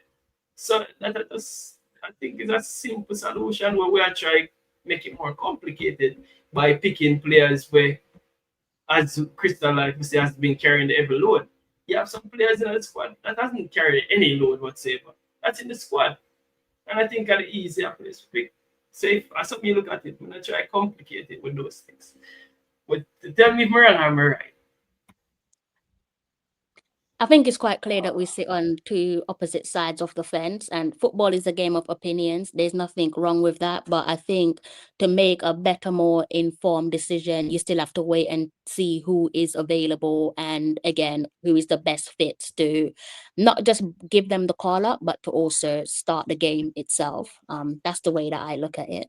Yeah, and the truth is, we know that part of it, Crystal, because that is what the coaches have to say. But again, if we're taking a look at it from a fan's perspective and saying all things being equal, all players being fit, all players the truth is the coach have them tough decision here to make, and it's a reason why having this conversation, because sometimes we as fans and we as onlookers, we criticize why this player is not here and why that player is not here, and we don't oftentimes take a look into what goes in behind this decision making, because we don't have to make the decision, but yet still we sit on the outside and we criticize why this player is not there and why that player is not there. When I'm showing you now that this thing is getting harder and harder and harder to pick, the further we go, the more quality coming on the team. Just get more difficult as we go, and that's just the truth of it. But what I was saying here, King, and I don't want to completely throw your program off, but I think you and I, and also Nakado spoke about this, and you picked up on something that I didn't pick up on. So just scratching the surface, and I'm sure you'll get where I'm what I'm alluding to. Do you not think that certain decision could potentially create bad chemistry in the long run, or maybe even while we are at the World Cup? So after we've qualified, do you not think that certain decision making might upset the team chemistry? Because you picked up on something that was said in an Instagram post without going any further. I think you know what I'm alluding to, and I never looked at it like that. But I think you're bang on the money. So do you not think that we might see more of that? And it's not far-fetched, given the individual. It's not far-fetched that he might go ahead and shake the roof, and more players might look at that and say, yeah, he's right. Because I put something on my Instagram a while back pertaining to players should be given a call up based on merit. And there was a reggae boy that liked that particular post. And I'm not going to name him, but again, that's a reggae boy that's liking the post. So that's why I'm saying, like, it's all well and good talking about the fans getting what they want, but what about what the players want? And what about what could be the negative reaction? It's not always going to be positive. You're going to have the positives and the negatives. And I feel like we're deliberately overlooking the potential negatives because we want what we want as a fan. And that's what I'm saying, because you picked up on something that was very important that I didn't even pick up on. Do you see what I'm saying? Yeah, I think I'm going to bring up that if that's what they're talking. If the trench town thing you're talking If about. you're No. When we discussed whether we think I think it was about Whisper that we were talking about, and you picked up on something in a Instagram post, and you said you think it's a shade towards a particular player. Remember? And I was like, oh, Okay. I didn't. You know what I'm talking about? Yeah. The whisper. Yeah. MG whisper. Okay. Yeah, and I See didn't, what and this I is. never looked at it like that, but I think that's a good shout from yourself. Yeah, but I think, as I said, and it was important for me to ask Speed the question, and Speed answered the question straight up to say that Yeah. I could have last second, and I am, that's my belief as well. So it could have been the last second, and the thing is, again, footballers are footballers. Look at Leon Bailey going to a new country, playing with new teammates. You just have to adapt. You get me? I think the sentiment side of football, I know that it's there, it exists, emotions in football, but you really just have to adapt. You have to pick up your boots and just go out there and feel and do what's needed. I'm a bit more cutthroat when it comes down to those decisions. So probably I that's don't think just it's me. cutthroat, King. I think it's greed. I don't even think it's cutthroat. I just think we are a greedy fan base, and we just care about ourselves. And we want, the thing about this fan base is we kick ourselves in the foot time and time again because we are so hell bent on immediate gratification, and we don't think of the long term gratification. And you can get both of it right. You can get balance, reach in all of this. But I just think we're all about now, and we're not concerned about the future at all and what this could potentially lead to. And I don't think it's out of the reach to say that other players might look and say, why am I going to come and do the heavy lifting if you're going to kick me to the curb at the final hurdle? I don't understand what people don't get about that. It's not about feelings. It's not about emotions. It's another perspective. That's all that it Yeah. is. It's And just Can and I another say perspective. something? Can I say something on that point? Because I'm going to be realistic and tell it like it is. I do not believe that a player should put his all out for the past year and a half, qualify us for the World Cup, and when we're at the peak of going to the World Cup, he's not injured. He's been playing for his club. He's been putting in the minutes, and then here comes another yes, so-called generational talent, or players. Boom comes in, didn't lift a finger, a spoon, nothing at all whatsoever, but know that, hey, my ticket is already booked, even though I didn't come and play, it is already booked. That is unfair for the player who has been toiling for the better part of the year and a half to have horror country qualify, and then you just come out of the blue and just say, all right. Now, if that happens for that player, what say about the other particular players who didn't show any interest in the beginning? And let me just call a name just to be specific. Look at Reese Nelson. Reese Nelson can play for Jamaica, but he's been saying he needs time, he needs time. What happens that when we qualify, that's when he comes around and say, all right, I've decided now is my time. I'm coming to Jamaica and play. Who is the hard man out? Who do you So, take out? so let me say this, and let me say this. I'm not sure if every single player can choose to do that and still make the team. Because I just explained that the team is getting so competitive right now.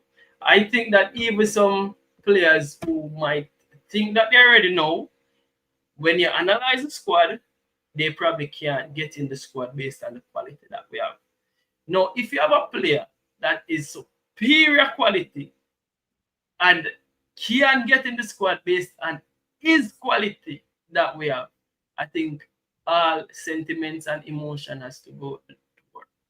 That's just what I left it down to. I mean, I think every single player of that quality can just say, all right, I'm ready now, and get picked. And I know where this reasoning is coming from. I think this reasoning is coming from the column Odsnadai and Enketia reasoning. And to be fair, I've seen a lot of things on social media, and a lot of the people them that has been talking are not Ghanaians. I think it's a lot of other nationalities talking and not Ghanaians. And also, as I No, said, bro. No, bro. wait, It's no, not. no, It's probably Ghanaians are talking as well, you know. But what I'm saying is that also, if Ghanaians are talking, the Ghanaians are in a situation to say that we have arguably better players than Akalam Odsadai. They have the Mohamed Kudus and the Semenyo on both flanks. So probably Kalam Odsadai can't walk into their best 11. So there's two sides of it. So if you look at it that way, where Kalam Odsadai probably can, Nketiah probably don't walk into their starting level as well. But I'm pretty sure that if it was a Mbappe, I'm pretty sure that if it was a MG himself, no, probably not, because probably they're not. They're gonna say, who plays right wing? They'll probably say, all right, we have a Kudus already. But I'm telling you, I think it's a levels thing. I think it comes down to levels, and again, exceptions are made for exceptional players, and that's how I look at it. Before, if you guys want to piggyback on anything, we can piggyback on that, or we can move I forward. think again, this is another dangerous precedent that we're setting, and it might just come back to bite us in the ass in the next World Cup cycle. Because I agree with your guess that you gotta understand that players, we're all talking about talent and quality and all of that. At the end of the day, this is still every little boy that loves football grew up wanting to play at a World Cup, right? And I just think that it's wrong. It's so foul to take that away from someone. It is so foul and disgusting to do that to someone when you don't need to, aside from greed. Okay, like when it, yeah, it's pure greed. It's just greed and Hello, yeah. hello. I'm going to put him on the spot right now. Right now, I'm right here, ready. Yeah, Let's yeah, go. yeah, yeah, on live. So let me ask you this: your namesake, given how he's performing, your namesake, even though he's performing for the country, right? And Richard let's King. say, yeah, he's Yeah. performing for the country. And let me ask you this question, and be real, you know. Go If ahead. I'm ready. I'm right yes, there. See me, if me you alone the camera on. Let's go. right, if you have a quality right-footed centre half that is better than your namesake, but at the same time, he's not been representing our country for the past year, right? And Richard King has been doing so on levels upon levels upon levels. And when the time comes around, the coach, not you, but the coach and other members of the JFF say, listen, Richard, we thank you for what you've been doing for the past year, but we're not bringing you to the World Cup. We We see somebody better than you. We feel like somebody out there is better than you, and we're going to bring him in. How would you respond to that? As to knowing that that person has been there for the year and putting in all the effort and work. It is Answer that football, my question for me. friend. It is football. It's not sentiment. I'm telling you. Say, let me give you a name. Say it was Van Dijk or Saliba. Because that's what I'm saying. It has to be levels, my friend. If it's the levels, and I'm telling you, King, we not understand the King, levels, I'm disagreeing. you're If being it's biased right levels, here. You're I'm being not being biased right biased. I'm here. telling you, You how would would, be biased you and you have would, hope on the line? no, you would. Me never say, yo, You praise Richard King than but Richard, anybody I'm gonna else praise him some in the more, man. Tell you, space. it's not about favoritism. It not come down to that. It come down to if me I get in that level of quality. I'm sorry, and again, man, like to say this. I'm pretty sure I said if William Saliba was Jamaican and him a forward right now, I'm pretty sure saying that the 26-man squad, you have said Latiba there, you haven't played much. I'm sorry, Latiba there, I forgot because one I say is the players I'm that not we are talking starting. about Latino. But I'm saying what Richard I'm King. Mention what your I'm Richard King, saying not is that You're using somebody else. what I'm saying is that for you to reach to Richard King right now, you have to go past players on the bench. You have to go past players that hasn't been playing as well. So I think we not focus the wrong way. That's why we not complicate things right now. I'll be honest with it. We not complicate things. We not talk about players that has been carrying the heavy load, but you have players in the squad that has been carrying less of the load. That you can say, I'm sorry, my friend. I know you have a feel away, but see Virgil van Dijk, Jamaican Virgil van Dijk, which didn't exist. And that is what Mason Greenwood is. So, for put it frankly, straight up, you gotta find players to say, yo, I'm sorry, you carry a little of the load, yes, but and you do the heavy lifting, you do the light lifting. So, Yeah, but yeah, King, based on what Mr. Speed said on your channel, that is open to any player. That's why your caller is saying that. Because based on what Mr. Speed said, no player's position is safe. That's what we're talking about. yeah, Based that's on what he fine. said, and that's what I'm saying, that I don't agree with that. Because it's not just about the players that aren't all that, it's about every single player. They're saying that if there is a better player out there, irrespective of who you are, you're getting dashed to the side. And Yep. that's what I'm saying, that could potentially cause a breakdown in chemistry. Because if So, that's the case, we could say that if let's say Saka was eligible to play for Jamaica, are you going to get rid of Leon Bailey then? but you see, there's a pecking order. You have to find the No, player I'm asking, that's in would you the get back rid of of the Leon pecking order. Bailey? You're not gonna get rid of. You'll have a Saka and a Leon Bailey in the team. But would you get And rid then of would you get rid of Whisper then? So who's going to play? you would have to Who's figure it getting out. dropped? You'd Because have you to can't go through drop the both of squad, them, and can I'm you? pretty sure that it's probably you have to go through the squad. You have to go through the squad, but no, again, hypotheticals for try and make a point. Let's stick to Mason Greenwood. We have Mason Greenwood potential for coming, and if Mason Greenwood come in, I'm pretty sure you can find a team where Mason Greenwood is there, Bailey is there, and Whisper is there. You can find a team where the three of them is in a 26-man squad, along with a Kaim Dixon, along with a Ronaldo Cephas, along with a Demarai Gray, along with a Campbell. You can find it. I'm pretty sure that you can find a 26-man squad with all 7 of them. Why we're making it look like we can't fit them in there? I just think that you guys ask for national pride, and when the players give you the national pride, you guys throw them to the wayside. And I don't agree with that.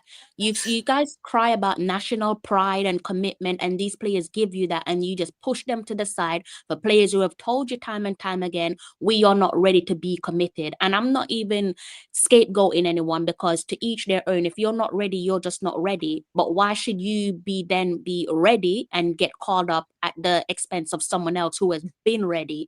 I don't agree with that. And So, again, mark my words, I think it will have a negative impact in so, the near so, future. so by you guys saying that means that Isaac Aiden right now keeping other players out of the number 6 spot. And remember, at one stage he wasn't ready, but now he's ready. We should say that Isaac Aiden, you are the Lord and Savior in midfield, but because you once said that you weren't ready, we're gonna hold that sentiment against you. Come on. Isaac Hayden Yeah. isn't the only person. You can say the same thing for Mikel Antonio, but Isaac Hayden and Mikel Antonio are here doing the heavy lifting. They've been here. They've been here, even though But Mikel there was Antonio one right now stage. don't have a club. Yeah, Yeah. but we're talking about the players who are here now. We're talking about players doing the heavy lifting now. Yeah. Now, So people can talk about so emotions all they want. At the end of the day, these players are human beings. They're human beings, and to take away someone's hopes of playing at a World Cup, and they've worked their ass off to just because of fans being selfish and wanting to see certain players playing the national colours. I'm sorry, but you guys need to remember who you are. Like, where is your national pride? Where is everyone's so national pride? so King, remember when Isaac Hayden came into the setup, did we have a number 6 to play in that position as Isaac Hayden is playing now? Did we have the quality?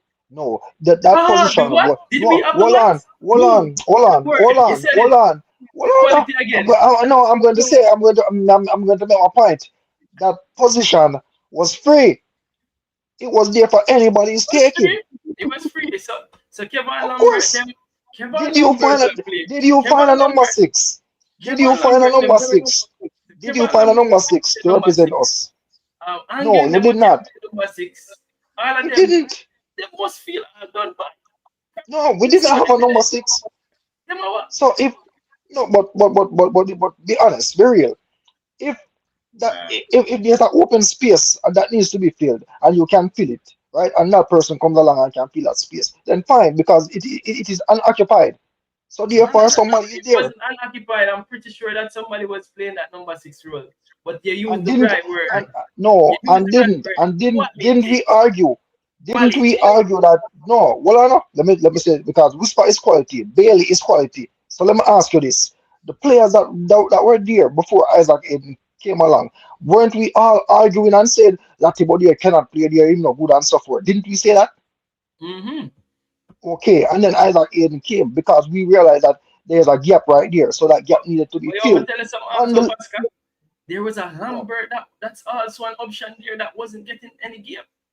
So come I'm on, telling you, there were Lambert. people there with a quality that made the difference. And you used the word at the start of your sentence. I'm glad you used the word because Yes, I that comes said down it. to I'm not. No, I'm quality. not gonna backtrack. Say I did not say it. But when you look at Whisper and Bailey, they are quality. And They there will are be in the quality. squad.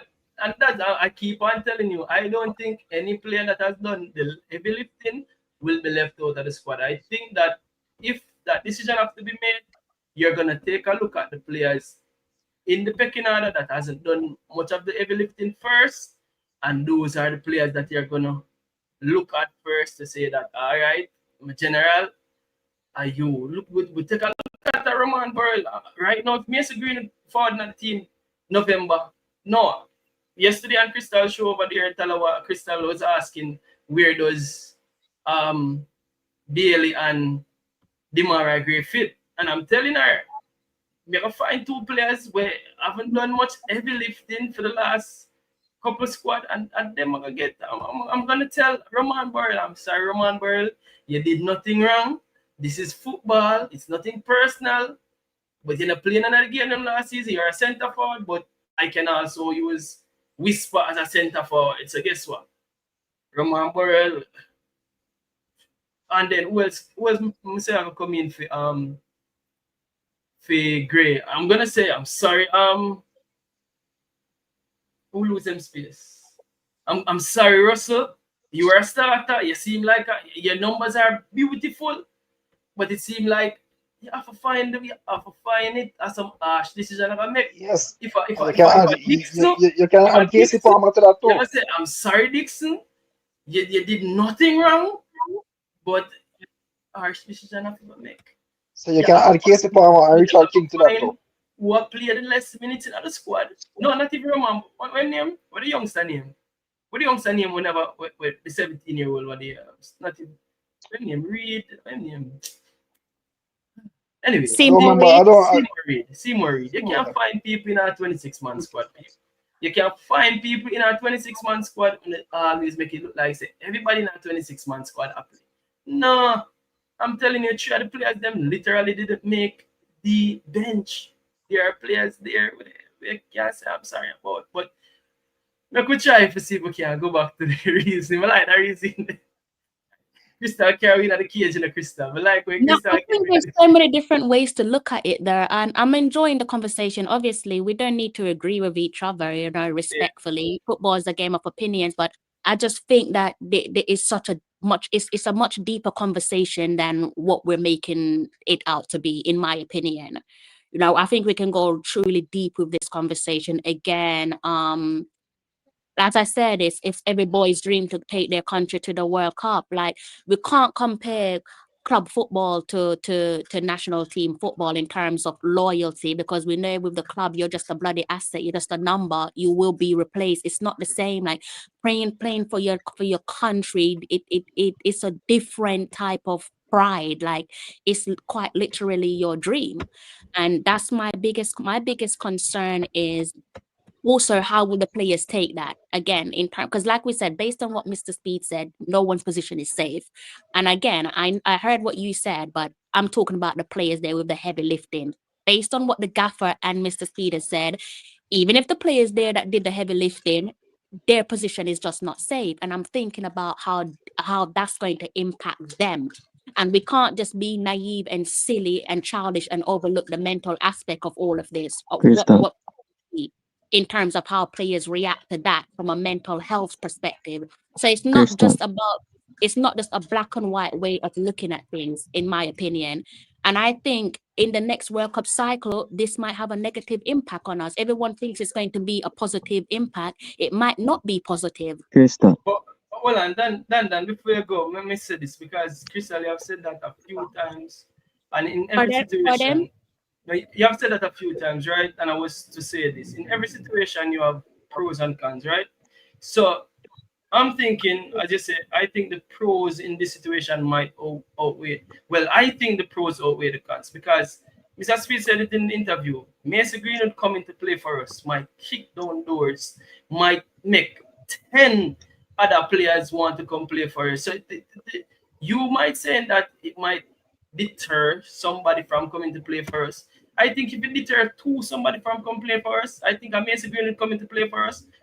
So every two that would be feeling away for, say, a Roman Burrell doesn't make the squad, 10 more would want to come play for us because a Mason Greenwood has come play for us. That's just how I look at it when it comes but King, based on the precedent that we're setting, when there is a next best thing that's coming up, you're gonna throw away the old toy and draw for the new toy. So where do you draw the line? But my man, Sir King, Crystal, that is international football. The best players at all time. All right. Example, look at England team. Bellingham the last window. Bellingham, Cole Palmer. You have couple of months of star baller never make it in the team. And the press did go mad. So these players now will play the last window, win couple games. Yeah, England win. Them set a match in the last window. So when Bellingham come back into the team as better quality, better ball, and them got the World Cup, the rest of player them help them make it show feel away. No. Dan, respectfully, these players are quality over them, and it's stated that it's just the better players them. No, but no, there is no loyalty in it. It's just the better players. Dan, why Bellingham never play? No, but I just give an example. No, why the coach never bring Bellingham? Injury, plus him never did a play enough Madrid. But the point I try make the players them go that window. The players them up. Dan, I think Crystal that go respond to you, then Pascal Boss or alias Crystal. Remember, so we have to take care of Crystal. Crystal now tackle us hard. Crystal, you didn't want to respond to Dan. Well, I was going to say, Dan, I understand your point that you're trying to make, but at the end of the day, we're not England. And I know you're just giving a comparison, but we're not England, and we do rely heavily on our diaspora support. in terms of player recruitment. So all I am saying is we cannot be naive and overlook the possibility that players might sit back and say, so that's how you treat people. That's how you, because they are human beings. I understand what you're saying. I get the point you're making, but by what everyone's saying in terms of the precedent that's being set, when the next best thing comes along, that's the best thing since sliced bread, we're just going to throw them to the wayside because there is no loyalty to this. And again, loyalty is not viewed in the same as club loyalty and national team loyalty. I just think it's far of us to expect the players to be loyal to us and to be committed to us and then just throw eggs in their faces at our convenience. I don't agree with that. All right. So Crystal, all right. Say, take out the diaspora, right? Say now these players, them will go through the next window, November window. We have 5 to 6 local player. Them are hot up the league and score a bag of goal. Them are show quality with locals, Just like we have what the striker where the go the Italy side, man. King, name? You talk about King. Travante? Yeah, Cervantes Stewart. Say Cervantes Stewart a do him thing. And him forward come knock out Bowser game. Would you have a problem with that? Or 5 other new players where them hot, them a strike and them quality up there. Would you have a problem with those 5 players locally? What is the problem is local or overseas has nothing to do with it. I'm talking about players who have done the heavy lifting. It's nothing to do with but that is not our team pick. It pick and who is on farm. No, but that is, I think that's the narrative, bro. Because I don't think no, it's not. No, that one there you gone somewhere. You gone run. No, bro. I think that's the narrative. But what if those players are perform and them deserve a spot in the team for get called up? Would you say these players them are come knock out Whisper game, we're gonna knock out Dixie game? We have a couple players over that want to see like Campbell, same way. Yeah, but it's not We about have Satchwell over that want to see. But nobody now really. I don't think it have to do with that, Dan. No, it have context to it. If it. Hold on. Not about Hold on, guys. Tell me if you can't hear the caller because again, me get the what you call the mixer, but me not set it up as yet, so me I try to do it the whole way. Caller, got you. Let me hear if me can't hear it. Not hear the caller? You can't hear the caller? No. I don't think them hear you so well, but go try again. Let me see. Yeah, me I hear you, but I don't think them hear you so well. Go talk, do let me see how them hear. Adi. If not say nothing, that's why we not hear him. You hear me? Oh, me mute. You hear me? Carla. I got you. Let me see if them are here. I'm going to listen it and see how low it be or how high it be. Got you. Yeah, where are you see?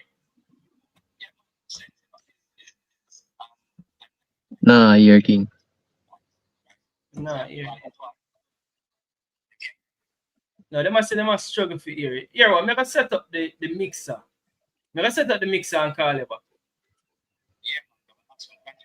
But you can click on the StreamYard link, Click on the StreamYard link. I just sent you the StreamYard link. Try the StreamYard link. Yeah. But Crystal, yeah, got you. You see, my point is, I'm think the table set already where the players them know. I know some players are there in the team, I feel like Bowser, the Low, the Bailey, them man they in the team. But other spots where they in there, bro. But I see like better players, bro, who have the quality for forward, they are going to play, bro. It doesn't matter. I think better players, better Jamaica out there are playing at the World Cup. More pride that for me. We have a better team, less headache, And Jamaica does go look better. That does some is see the football. Look on Cape Verde. We gone through there. Nobody not born there. No one is born there. So you Everybody come from the diaspora. So I think I can't remember if it was Foster or King that said it, right? I can't remember which one of the lads said it, because the understanding might have been King actually that said the pro with all of that is if certain players come on board, they might then have the instant pull power to go ahead and bring other players of similar quality on board in the future. But what if those same caliber of players look at this cycle and say, I'm not committed right now. I'm going to be committed when those other players jump on board. Then what? Explain it again. I am saying that I think it was King that said, if certain players come on board, Yeah. they might pull other players of similar caliber, similar ilk to say that they want to play for Jamaica, right? But what I'm saying is if those quality players, future quality players that you're thinking of, turn around and say in another World Cup cycle, I am not coming on board just yet, I am not committed just yet, and then they commit to Jamaica at the final hurdle or when Jamaica have already qualified for the World Cup, is that something that you're willing to accept for another World Cup cycle? Well, the point is we would go after them at the first place. The going after them is the reason we need the players. If we never need them, we would go after them or offer them to say, oh, come play for Jamaica. And the Aiden case alone does show me there's a lot of context to the thing, you know. And behind the scenes thing, you know, you hear things with player agents. You see other things with the media where you would the same Taylor Hines case as well, where the players go through psychological problem as well in a world stage or deal with it. If you get to me, I say, you know, world stage and you've just touched on something that I touched on already. You're talking about the psychological aspect. So again, are you guys not being a hypocrite when you're talking about the psychological aspect of the game? So do we just not care about people's mental well-being, or is it just but all what for I'm our saying, personal Crystal, if the JFF, the coaching staff, yeah, they know the situation of the players. And if they never need the strength, if they never need the players, they wouldn't go after them. That's my whole point. If we never need them or we never need them strength for backup, I would say, oh, we need them players in our team. They would go after them. You've not And the answered my players them do have a choice, and it's a hard choice. And we see it with Aid when we are called for Aid, and Aid say, yo, England and him grew up through the system, and that way we am really him have him Jamaican roots, you know. But him grew up through that football system, that way him know. And it's really a hard choice. And it proved when him forward in the team look way different, way better. So when it comes to quality for a Jamaican team, Jamaica is not Ghana. Ghana have better quality than Jamaica right now, what them can choose from our players currently playing. Jamaica don't have that. We need those players. Oh, Dan, like, look, I spent the majority of my school years in England. I know about Ghanaians. I've been close friends with Ghanaians. I know what their national pride is like. So when some of them came out and said X, Y, Z about Callum Hudson-Odoi and Eddie and Nketiah, I get it. Like, I have Ghanaian friends. I know just how much pride bleeds through their veins. I understand it. But going back to the questions I asked you, are you okay with being in a similar position come the next World Cup cycle where these big name players are saying, I am not committed, and they only get roped in at either the final hurdle or once Jamaica has been qualified for a World Cup? At what point are you going to look and say, perhaps you've set a dangerous precedent? Why is it that people are acting as if that doesn't make sense when it does? It does make sense. Well, in a case, if me want to look better, ever hear this? Put this No, out. but then, Dan, we're playing cage football. Stop trying to go around me and answer the question, because I know you Well, I understand. would accept them. because And they So have you that, both choices. They have both let me put choices to make, and I will accept them. That's the point. you so you're selling you're setting up a dangerous See, precedent then. see, Adi join. and It's not done. a dangerous. It's not a dangerous thing. If you need the players, you would go after them at the first player. That's what I'm saying. If you want So and something, done. and if the You guys don't have no national pride. I'm sorry. You guys don't have no no, national no, it's not We can't hear national me. pride. We can't hear me. When Uh, I hear me? No, you Done. don't. You right. don't. You don't have no When I national hear pride. me? Yeah, Sorry. man, I hear you. I hear you. When I hear me clearly? You know Yeah, what I'm yeah, saying? yeah. Yeah, we can hear Alright, you. so we have Adi. Adi want to have him say, Adi, got you. Yeah, man. Good night, everyone. Let me tell you. You see, all points are valid.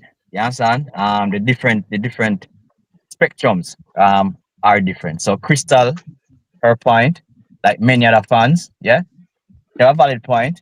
However, the fact is this, Crystal, is that there's really no loyalty in the football team, right? If John Brown is better than Paul James, a John Brown, I'll get the thing. But let me tell you though. For example, somebody asked a question about King and displacing King. If a better defender than King comes along, listen to this. Are we going to be sentimental that we're gonna say here what? Because remember saying no, no, King is even still learning his craft, Truth be told, Iman Saliba or no Van Dijk. You understand? He's still learning his craft. A better defender that is miles better than him is identified and is approached in March and joins us in April. If he's better than King, the coach is not going to say, King, we're not taking it to World Cup. Where King might end up is on the bench. It's not like he won't carry King. And if you see him defender that comes in, get injured, then King is there. And King will be learning from this defender as well. The thing about it, I remember Rene Simoes, because it's not just today this happening. Back in 98 when we qualified, Marcus Gill was asked to join the team even before he qualified. He did not come. He came after we qualified. Yeah? Near enough to go work up when Marcus come join the team. I must play one little practice match. You understand what I'm saying? And him played during the World Cup and get out some man who did it. People like Paul Young and the man there, Butler, who did in the squad and do a lot of the heavy lifting. Let's even go up on the plane. You understand? But it's a reality. No, the thing is, I know the coach is going to be responsible. He's not going to change out the entire starting 11 for some brand new. He's not going to do that. However, if certain players with certain key positions are miles better than what you have, them going to sit down on the bench. And some who are on the fringe, not going to make it at all. It's just reality. It's football. And let me tell you this. Somebody spoke about Hayden and said, boy, we never have a number 6. We play with 10 players. We never play with 10 players. We had number 6 playing. They just weren't good enough. Like a Hayden. So when Hayden decides, say, you what, I go forward, automatically he's going to displace them because of his levels when compared to those ballers. And those ballers who wait. Yeah, go ahead. Me highlight that. I'm not gonna tell you the reason me why I highlight that. It's because All of right. what Crystal was coming off. Okay. Crystal was saying something which she made a valid point. But my point that I was making was to say this. Yes, we had number 6, or let me just say we didn't have number 6. We were having a fixed 6 to stop a gap. Right? So in my hindsight and theory, we didn't really have a specific number 6 to play that role that Isaac Aiden is now playing. And because that gap was not filled, it was still there, it was empty. Isaac Aiden walked into that team, into that space with ease, So with do you relative think ease. question to you? Do you think that those players who were playing number 6 for their clubs and get called up based on their performance, mentally, their mental, their peace of mind, how you think they felt? Because remember now, they would believe that they were called up on merit based on their performance they were the better alternatives to be the number 6 or the backup number 6, yeah, and them in the squad, and them starting, some starting, some coming on, you understand? They would feel that they are good enough, and they are good enough. Now Hayden is class above them. Here comes Hayden. Don't you feel that them same players there, them same ballers? Remember now, you are using your measuring stick and saying, yo, them man then are nothing like a Hayden. So he now can walk in and displace them quite easily because he's levels above them. But what about the actual players themselves who were actually doing a job and feeling and believing that they were doing a good job? We know so they're not good enough like some players, but they were the ones doing it. How you think them feel when them get displaced and even get So you want not just out of the starting team, but them get out of the squad. They're no longer in the so squad. How them feel? I so just you say want go. so Bro, you want but me to answer every that? So player, you want me to answer that? Remember, I know Latibodier is not a number 6. Latibodier is a defender, and we were using Latibodier in that very position. He wasn't a direct number 6. We were just using him because we had But nobody but else to but but use. but it come back to this. But it come back to this team. All right, look at this now. Last everybody come back from injury, and I play regularly. You think he's an automatic starter currently, even though we're not getting no other class midfielder. You think him can displace? Let's say Palmer get more consistent and start to deliver the kind of performance like he did in the Bermuda match, right?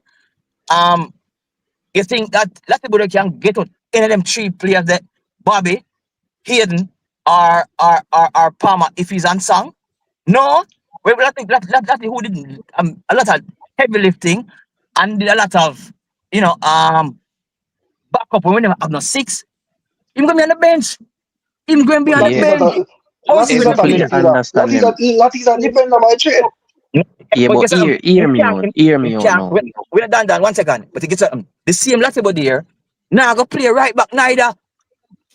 Because I can't get to Lembikisa if Lembikisa is unsung. And if Ian remains in the squad and gets comfortable and shake off the nerves and become the backup for a Lembikisa or him and Lembikisa fight for the right back position, where's Latibody here? Down the pecking order, And brethren. and as a talker, Don't the it? same thing go for Cephas and Gray. The Exactly. same thing. But like, all right, look at this now. Think about it. Kadamaji, yeah? Come in, first game. What Kadamaji do? Him goes a boom. Will everybody talk about Brown man? How him work rate and how him get in the position to score and get these chances and create these chances, right? Now, the second game at home, him score. Everybody say, yo, one Brown man. And we love Brown man. Here what's happening now? Roman Burrell get called and is back in the squad. Did you know? Look at this now. Since we have McLaren no get no piece of a whisper yet, until just now, Him only hear about Whisper and see tapes of Whisper and go visit Chelsea and talk to Whisper. Watch this now. Whisper, me never see this yet, Bridget, unless we talk about Maradona or Messi. Look, I don't think nobody realized what really go on. You realize that when them call up, because he wasn't in the 26-man squad, when the Mario get injured, them call up the youth, Whisper. Yeah? Whisper door. Whisper coming Thursday afternoon after the man them final training session. In the train with none of the man them. The core, the squad, we would say, yo, there's no chemistry. Him just I come for a long injury. Ray, just play 190 minutes the other day and play some bits and pieces here and there. Him just a come back. Him not know the man them right, sir. Him not know, him not get no coaching from the coaching squad where McLaren have currently. Yeah? All right, watch this now. Thursday, even the man coming, the man's hang out with them and go road, the two shopping, chat, laugh, play some games. Match day. Them put him on the bench. I was surprised. I said, where are they? We forget on the bench. Guess what happened? More than that, we forget game. How we forget game? Our Roman Burrett. Nothing talk about Roman. Kadamatri dead there. Oh, we say one brown man. The man come and displace them 2 ballers there. immediately, and him don't train with them. Think about that. Him don't train with them. And then the second game at home, him get more playing time. And then man not see the pitch except for warm up. You know, so just look at it. The thing is, we're gonna agree to disagree. This debate is going to be never ending because emotions depend on both sides. Crystal, emotions are on one side alone. Emotions depend on both Listen, stop sides. talking to me about emotions, No, I'm okay? saying, no, I'm saying, no, I'm No, no, saying no, that no, no, no, emotion no. I'm is speaking in general. good. I'm speaking Go in ahead. general. I am not the myself and Foster are basically singing from the same hymn sheet. But I notice when my name is being mentioned, it's Yeah. emotions. It's emotions. No, Stop no. it. Why I said no, Stop. okay, Don't go Chris. no further with that. All right, Chris. Thank you for that. Yeah, No yeah, problem. yeah. I respect your Because point. Not you. I'm just because speaking First Why? broadly in general. have the same opinion in the Yeah. gents. So First why? have the Okay, same William man, opinion. what on man? I joined. Okay, Krista. My apologies. All right. I wasn't picking on you or anything. It's when Directly, I I'm was just when I, speaking no, in yeah, general. and yeah, man. And I said no, and thank you for that, and I accept it, and I apologize. Right. But let me make you understand why I actually called your name. Is because when I joined the chat, right? When I joined it, I heard you talking and I hear Dan join and so forth. I wasn't getting everything, but I heard when you made the point and you used the word emotions, and so that's where I'm coming from. So I'm not necessarily picking on you and nobody else. Is really because I heard you say it one time. I wasn't really listening to everything. All right. So but I get it. No problem.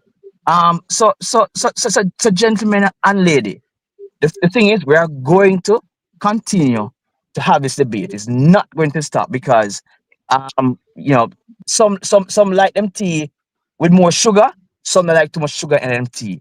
And as I said, I respect the views of persons who don't see it like king, don't see it like speed, and don't necessarily see it like me. But I believe that the coach has a responsibility, and that's why he says that picking the squad and picking the starting 11 is getting more and more difficult because as persons, for example, who are injured coming back, they are going to make his decision, picking the squad more challenging.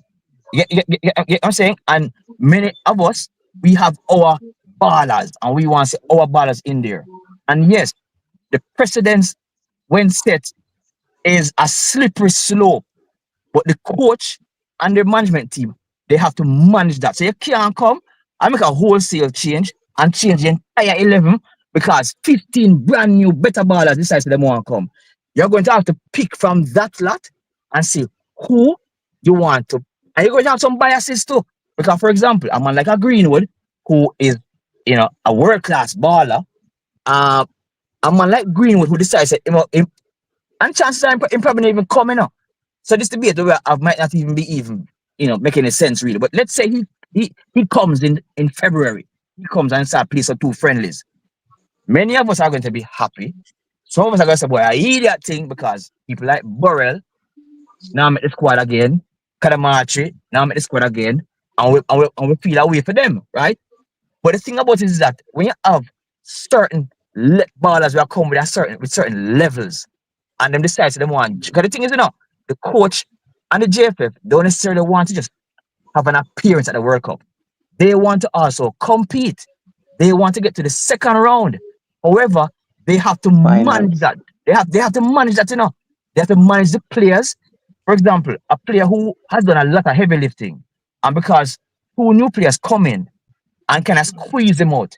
Before they get squeezed out, the coach have to have a conversation with that individual, You're not gonna chop you and say, "Well, you're going to the yard, You're not gonna talk to the people, because football is also a mental thing. So trust me, the debate is going to be ongoing. I'm going to have two different styles, but Yo, the it was same the thing happened same now. thing. Happened back in '98 with Simoes. I He know wanted the it best was the players. same. It was the same thing with Boza when Boza never get into the squad. And everybody has Exactly. say, yo, Boza right now, Warner. Remember when Warner Brown forward? You didn't even mention Warner Brown. Warner Brown come show say, yo, so we score goal. And nobody Exactly. now mention Warner Brown again. When But he just a becomes fit, show you how the thing work.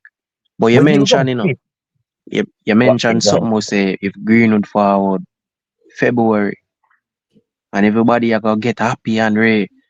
But the whole point is everybody did all happy want him for the year before just because him not coming through the workout qualifiers, you know want him again for play. But you want come Greenwood, you need Greenwood. But if he's a other look a regular player, you would want to call him. But Greenwood is quality. You cannot man. deny that. And the player them have them choice, especially diaspora players. And you have to look on the case between the ball of them. And the thing is, You have to look on the notice is- system how Jamaica set them system. the thing is If you get what I'm saying. the man might kill Greenwood. Chances are Greenwood want come more than we even know him want come. But the man have agent, him have a mother and him and family him circle around him. And they may say, my youth, here what him. You still need some more time to keep on the down low. For whatever reason. We don't know because we're not there. So so I'm saying someone kill the youth and I say, yo, I do this and where. No, but we don't know what's happening in the camp. We don't know if the youth where one come. And the man said, yo, no, it's not time to go yet. You see what I'm saying? But the thing is, you know, we don't know.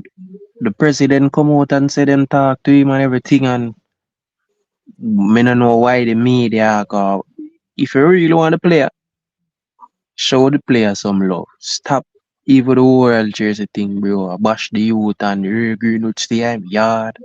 Ray. Cause see true we and King them there, right? And them we look on the football deeper, study the football deeper. The other local fans them now really follow up the football. Them a look on it at a smaller scale. Them not really follow. Just when match a play a stadium, they may be forward. Oh, say Jamaica, hey, we score beat Bermuda. But in depths of the football, them not really know what go on. When you can hear Danny Dread, when you can hear me? Okay, I I hear hear you. you. Not Danny Jordan. Can I hear you? They not hear Danny Dread. No, right here, Oh, you no. do.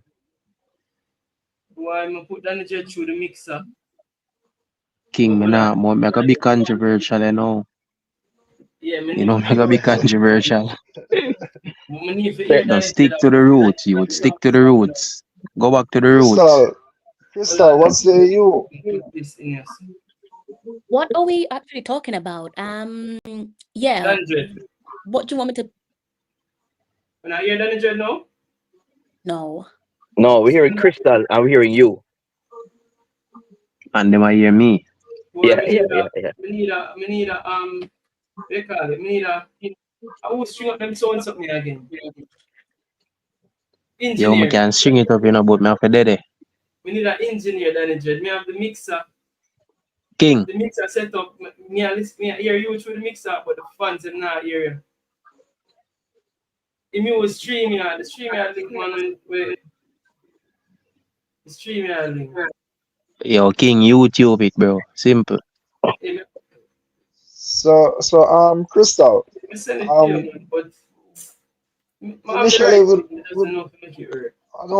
I don't think King wants to stray away from where he started initially. Speaking about the squad. So I think this topic is, as the gentleman said, is like a never-ending topic, and we don't want to stray away from what we were talking about before, and that was the whole team, the winning and losing, which who the players that lost and the player that wins. So I would say that I mean, he's in charge. He's the gaffer. If he wants to continue on the same trajectory, I'm with whatever. I think we shouldn't be shy to have uncomfortable conversation, because at the end of the day, football is a game of opinions, and we never ever have to be on the same page as each other. Like, we're all entitled to our opinion, and it's fine. It's okay to get uncomfortable, because we can get uncomfortable and we might end up learning something from each other. I don't think there's anything wrong. And Crystal, totally you know, agree. I have something for say to you know. Yeah, go on. Don't feel like none of the players them were even a reach here. Don't feel like them don't have no dialogue with the players them where play. Them a have dialogue on the phone or talk, bro. Remember, you know, Bailey carry Reese Nelson and Smith Rowe them come here. You see me? Bailey, Yeah, Cameron Archer will come here the other day. Him a dialogue with the player them. Them a But Dan I'm talk. Dan, not overlooking Dan that Dan. though, Dan. And the players themselves know better players in the team are better Jamaica. Simple. Me know that for sure. Dan Not Dan for the Dan, Dan. player them. I'm not Crystal, the point of disagreeing with that. Crystal, the point of Pardon? Crystal that I try and make, the point of Crystal, I feel like Crystal was trying to make was that if me, you, the gentleman, and Crystal are player for Jamaica, and all of a sudden we carry the team to a certain length, to a certain extent, like the World Cup itself, right? And we are about to go book a plane ticket and all that sort of stuff there, and all of a sudden them exclude Dandan out of it and bring in a different player because them feel say that the player they better than Dandan out of view. Then in London mindset, we don't know him mind, but at the end of the day, him are going to be disappointed, and fans alike are going to be disappointed because they're going to say, no, but this brother has been here from the day one, from the get go. Why throw him aside? And it was the same thing, big man. Carla, I don't remember your name, but you can chip in when you feel like. It's the same thing. I think Alright. that what happening to Blacker Boy, to Walter Boy. Remember, say at the I was going public, there. I was Alright. going Say with there. me. at the public, My man side first. yeah, You have a thing. go on. Me as a human being, you have a thing on him natural selection. You as a human being for no natural when star forward, you have to give star the way, bro. Make them take the shine. You can't Bam, shove up bam, bam. yourself. You see me, No, you have a thing named natural disagree with selection. that. And wait, Disagree with that. huh? Me, I got disagree with that. No, bro, I you got can't. total disagree with that. Me, alright, So, me pull up a one place. Me are the dan for the day, or me yeah, are the star, me are the star boy. But right now, me know, alright, our next youngster forward up in the thing. Or for forward come, me nah go feel no way. But just I gonna know say yo, a natural selection, me nah gonna make corruption take me over now and say yo, John no star. But me know say that you there can make things way better. Me gonna know say yo that you there can make things way better for everybody. And we can have maybe a next second, a easier chance to go to the next World Cup and have a better system. But Gentlemen, So Dan can I, una for look, you make a point, alright, like you say corruption. You are not the person yeah, who created the corruption, me, It's the man that will gentlemen, drop can you hear you me? and bring a no, next man, bro, and them me create as the a player, corruption I there, gonna brother. know, alright, the players, Check. Can I hear me? bro, Can I yeah, hear me, Yeah, Dan Reggie. Dan? yeah. yeah, I think it finally fixed me. I call back Danny Dread. Wanna go and reason? alright. But me just make my But point. Dan The thing Dan, is, the table done set already, and the players them know what going already. And as me say, bro, natural selection, All and right, that's Crystal, make your just point. it, bro. Crystal, go ahead. what's the other caller's name again? I forgot his name. I Adi. didn't. Adi. Adi? Yeah, Adi. ODD. Adi. Oh, Adi. Okay, my apologies. Sorry, I butchered your name.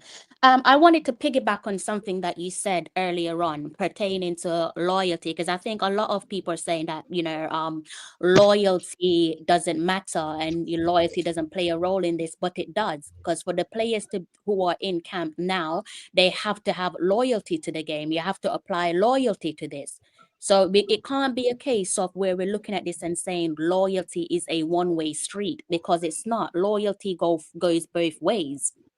It goes both ways. It's not just you be loyal to us and then when we're ready, we just shut the door in your face.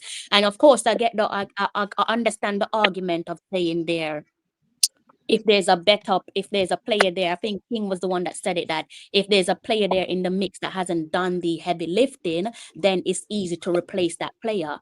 And we're pretty much going around in circles, almost saying similar things. Like we understand that. But again, my point that I've been making is that why are you going to get rid of a player that has been doing the heavy lifting simply because of your own personal greed? And then But how many times have we sat and watched multiple live streams across the YouTube community where people are crying, YouTubers are crying that players are not loyal. alright, And when you get the players who are loyal, you shut the door in their face. Crystal, And then you understand people are saying, hierarchy?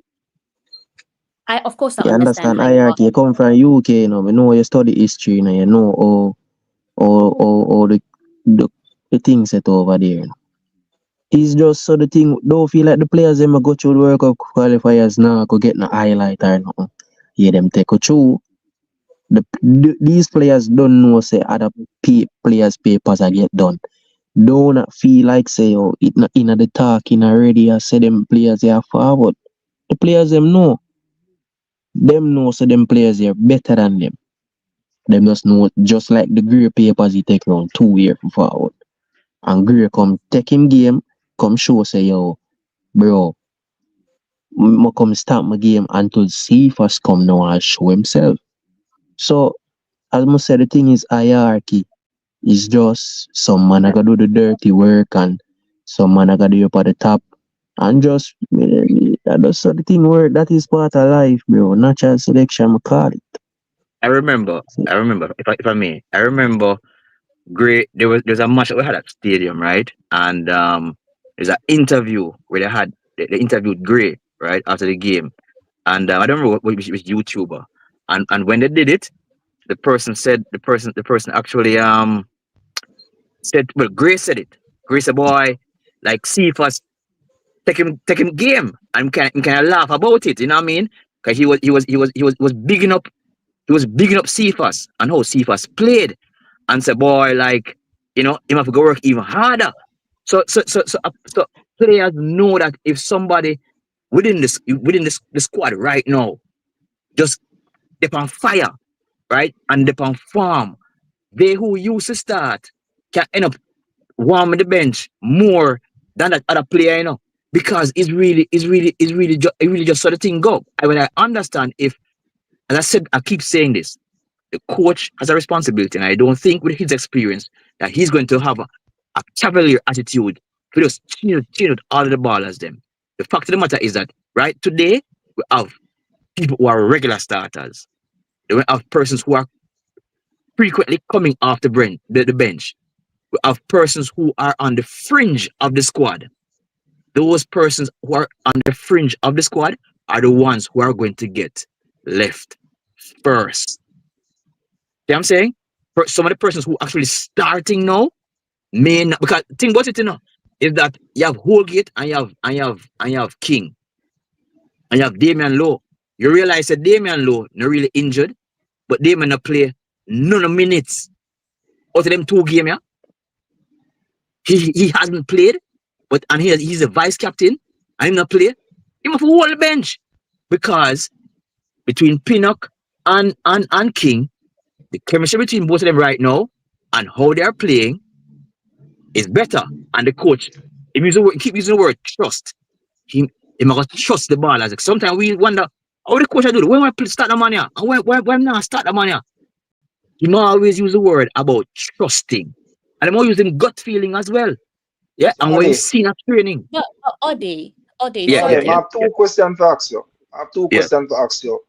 One is that, is it a case is because of the Mesa Holgate and the Damian Lowe fight that broke out Exactly. as to why Lowe did not get any game and Holgate himself did not get any? Is it because of disciplinary measures as to why they didn't get any game? And they didn't speak about it. They didn't tell us, so we can only speculate. We don't know, possibly, but we don't know. we don't need to speculate. No, that don't make sense. We can If Lori that important, for go to even at the Curiosity game, bro, or is that player, he would have started because we need him. Plus, he's a vibes captain, bro. Yeah. Not vibes, vibes. Yeah. So then here's my other question. Bro, so what you saying? If he would have on the bench neither. That is correct. If it was this the play, he would have got me out. But that is a question I'm gonna ask. Me never said. Me ask a question, right? So here's my follow-up question now. The pairing, and then I remember specifically you said it also, so I'm gonna call you out on that. I remember when you said the Pinnock and the Richard King pairing is not suitable for Jamaica because both are ball playing defenders. So it comes to mind now. Let me ask this question. And first, Crystal can answer it first, and then the 2 of them can answer it after.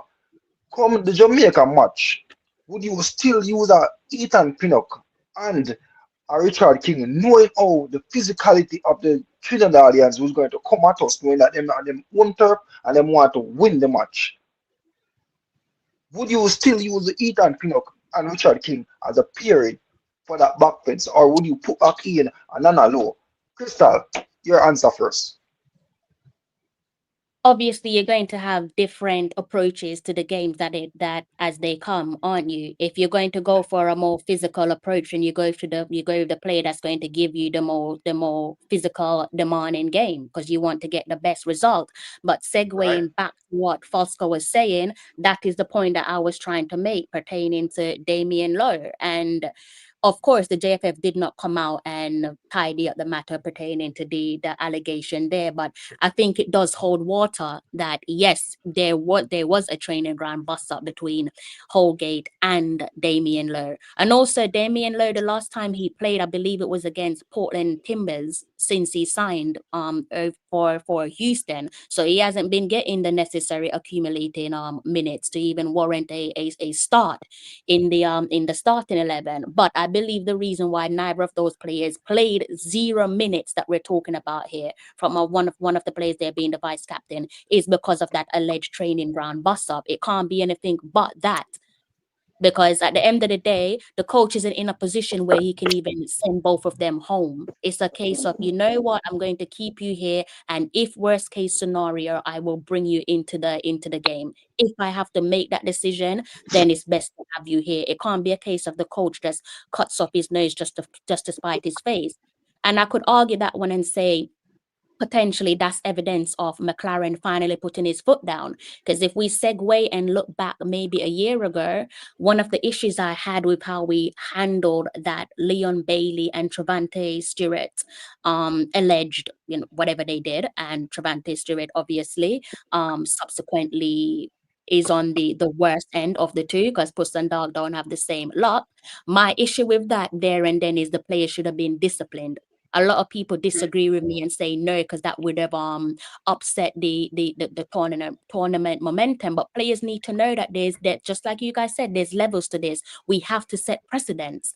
So going back to what McLaren did, I think that was him putting his foot down and saying, okay, you guys want to be throwing your purses around in training, you're not playing. End off.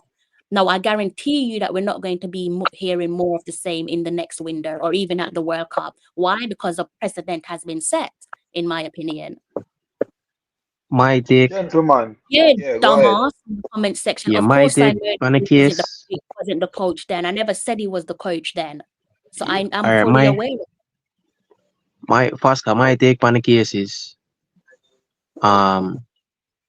Damian Lowe, you see the last Trinidad game where you attack, Damian Lowe give you an easy goal where you might try pass the ball, like fumble the ball. Lucky was a slim offside chance.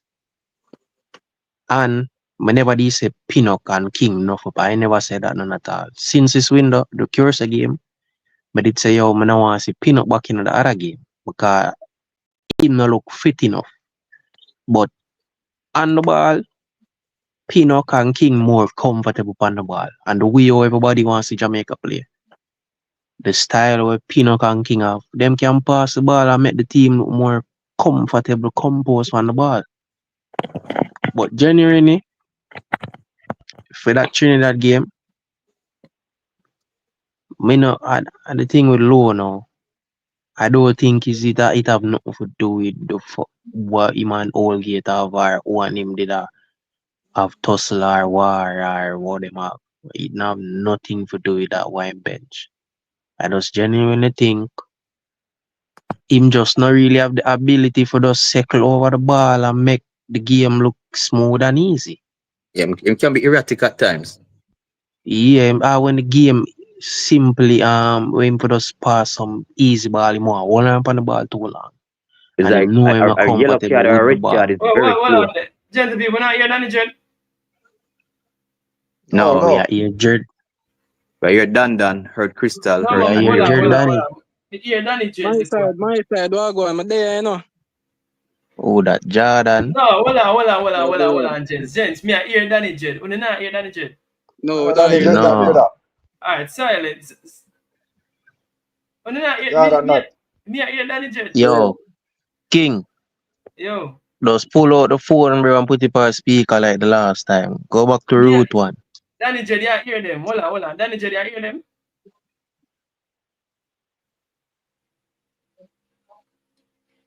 Alright. Hold on then. I think me I find it then. Hold on. Stick to Jordan, the go formula. Jordan, go through, cause Jordan there. Jordan Yeah, there. man, panel. Big up, man. Big up, panel. Talawa TV, man, big up but yourself.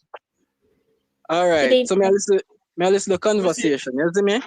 And we don't really get where Crystal and Fasca come off right now. All right, we can agree. So Reece Nelson should have played for Jamaica already. The amount of time when him come to Jamaica, though. thank you. All right. Yeah. Why him not play for Jamaica? Why him not come yet? Because him have himself on the fence. On the fence and look over him and watch to see if Jamaica go qualify for World Cup when him should have come in and put in a foot. You see me? Thank you. We not say them are not quality, you know. We not say them are not quality, but some loyalty and some national pride have to do to bro. You see me? Because Thank you. all right. Look on it now. Reece Nelson, him come to Jamaica, could have get him passport and start play already. You see me? Green would have him, even the coach said, them him not ready for commit yet.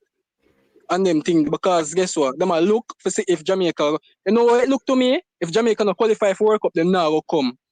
You see me? But as Jamaica qualify for World Cup, them run come in and run. That reach the Ghanaian football federation right now. That's why you see the coach have a put out him foot, bro. You see me? So for me and that thing, yeah, but now I say we not accept them, bro, for coming in because them are quality and them are big baller. But them have until November. The Rico Henry, them have until November for come. The Rico Henry renewed. All of them have until November for come because it a go look away, bro. It a go look like a sweetie ball thing, bro. For say yo, All right. yeah, wait on So somebody. Jordan, Hold on. So what When I hear me? we are here. Danny Jet say him a hear Uni, you know, but more hear Uni can't hear Danny Jet now. Danny Jet, go through. No, we are here, Danny. Hold on. Danny Jet, go through. Me a hear you. Them a hear you? No, we're not here. We are hearing your headphones. You're hearing your headphones. Danny Jet, talk again. Danny Jet, talk again. Yeah, hear them? Still not. We're not here, Danny Dread. Danny Jet, Give talk Danny again. J the link. Give him the link. Hold on. Bro, Danny Jet, go through. Danny Jet. Give him the link, King. Give him the link. Danny Jet. Send him the link like me, no on man. the link every time, but him not, the link nowhere. No, I'm for just wait, bro. I tell him for wait, look, feed forward up. No, like that. But me, I hear him in my headphone. Danny Jet. Yo, Mike. King. Oh, check that. Yeah. Tell him to click the link and wait.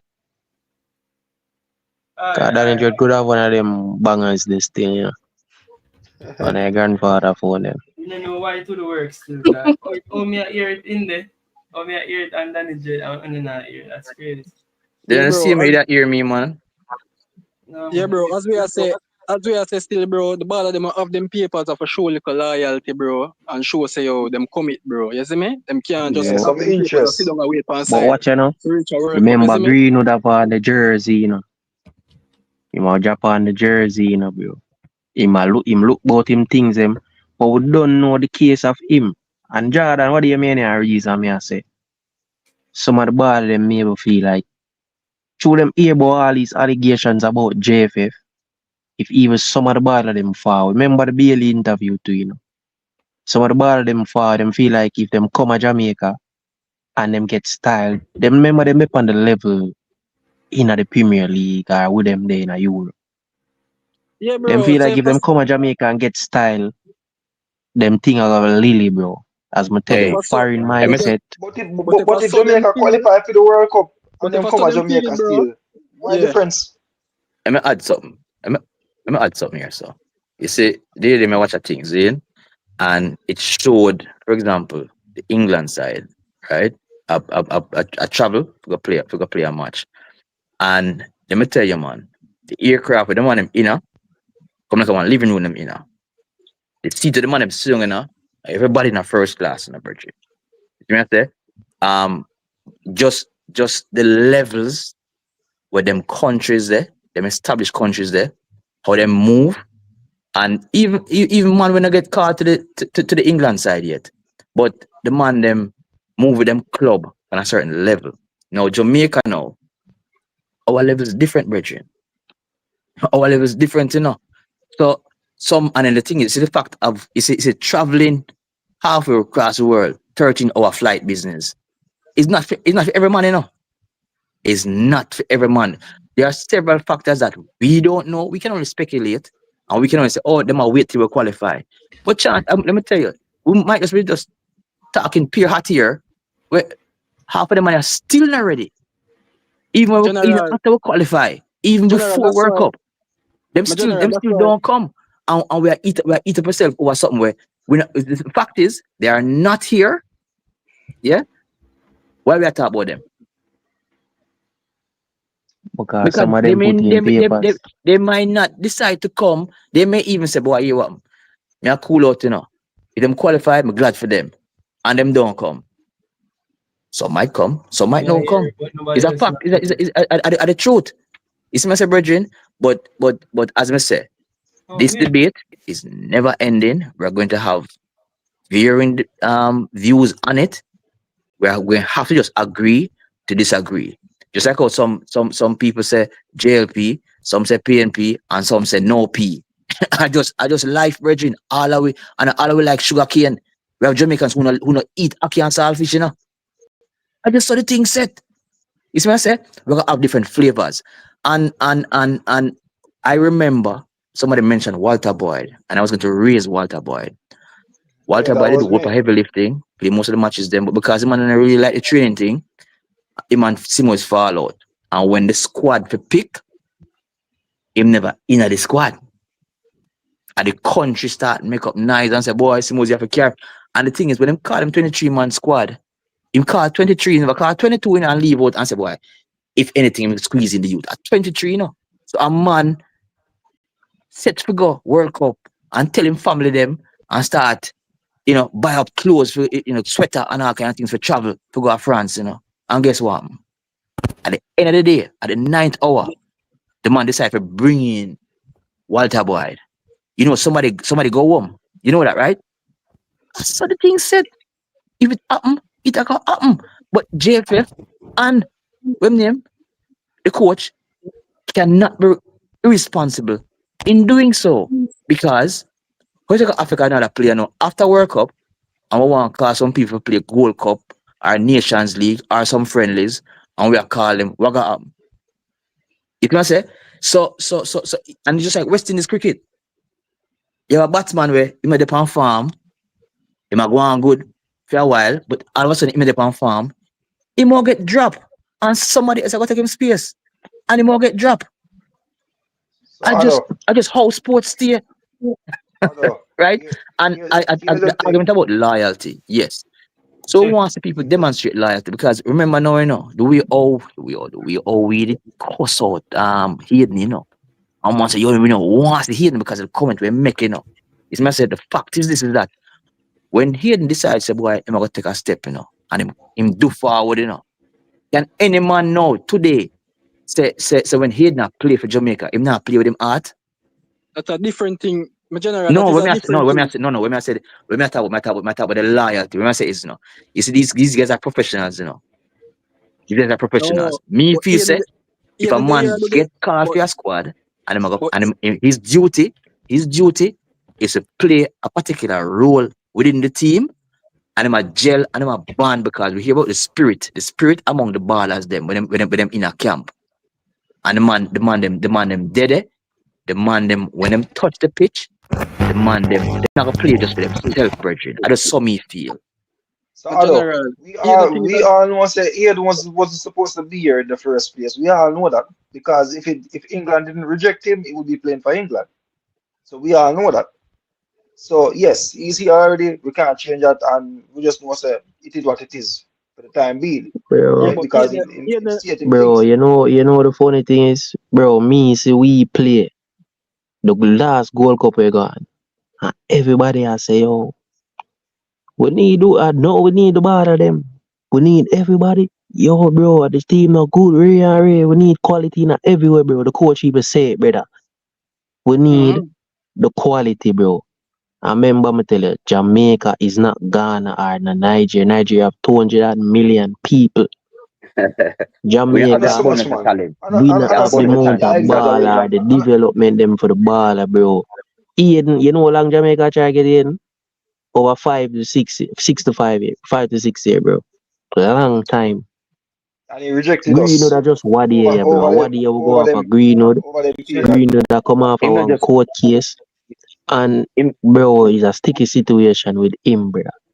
but me tell you, Nelson, him forward out here. Aiden never just reject we know. Aiden in them years Aiden never Bro, just reject and say, well, I'm not coming. You what the man also made a comment. And this comment was like a year before him actually commit. A year before the man commit, you know. Bro, I hear what? The do man not make a beat him. comment, you know. The man make a And here, comment me where not beat him comment, bro. you don't beat it. But beat him for that. But many of us did. Many of us did, including Oral Tracy. Class up the man. I'm telling you. Remember, you know, Bro, I know them are praising. All of us not going to be the same. All of us not going to not like a player, not want a player to come for different reasons. They won't all be the same reasons.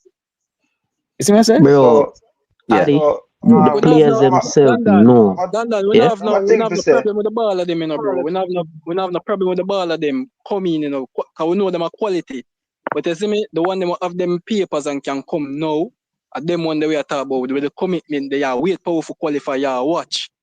Right? So if we not qualify, you now go come. They look they argue. If Jamaica not qualify, we now go come because Jamaica not nobody. You see me? We have to look for ourselves. We have to look for ourselves too, you know, bro. That's our assumption. We're assuming But that, the thing is, bro, you have to, bro, me not feel like that, bro. You have to put yourself in the player them shoes to, bro. Them not look, bro. The man them thing is a different something, bro. Barely come here, come talk. Me hear Antonio upon interview when I play for Jamaica, how long I must say, oh, you know, say the system not kind of good and Ray and yeah, but some it's a of the thing. Bro, it's a commitment where Yeah, make the commitment, yes. We all know say Jamaica not England, bro. So it's a loyalty and a commitment you have to make said way, bro. So said way you can make it all join World Cup or reach World Cup. You can make it now, bro. So gentle folks, this is for Crystal. This is for Crystal. When that she came from. But I'm not shut the door on no quality player because I'm not shut the door on no quality because I'm not want to go World Cup because see me my side I get no 6 love. So I mean I get dump up. I pure dump up one. Yeah, I'm not sure, but you have to look on it, bro. The whole we can't think one way, bro. We have to look on it for say, oh, them ball really look on, you see me? Oh, them really look on Jamaica, you see it? The thing is that we are assuming how the man them feel and what they're waiting to do because of what we are assuming, you know. We're not in them camp and we don't know. Bro, but watch you know. We even see Gibbs White them have a big Jamaican tattoo. Jacob Ramsey them. Jamaican tattoo say yo island love and all of them things, bro. The man them love Jamaica, but me just feel like bro, you see the Bailey interview and the man them know the system, brother. The ball them go over there, go talk and share things what go on. Remember how much beating JFF getting in the past 2 years, bro? Yo, but them never go with nothing good, bro. Look at more than one. Hear them something there, you know, bro. Yo, me hear enough things on YouTube. We got him. Even Ravel had there was an interview with Ravel and the man him say, yo, them buy ticket, them end up happy. When they reach the airport, the ticket where Jeff is supposed to send to them, they never get the ticket. Man say, boy, yeah man, go to the airport. And the man say, you what? Ticket not come yet. You spend your money now, buy the ticket, take the flight, and both two of them. Take the flight and come and we'll reimburse you. Man say, I'll know them get the money and we are laughing stop bridging.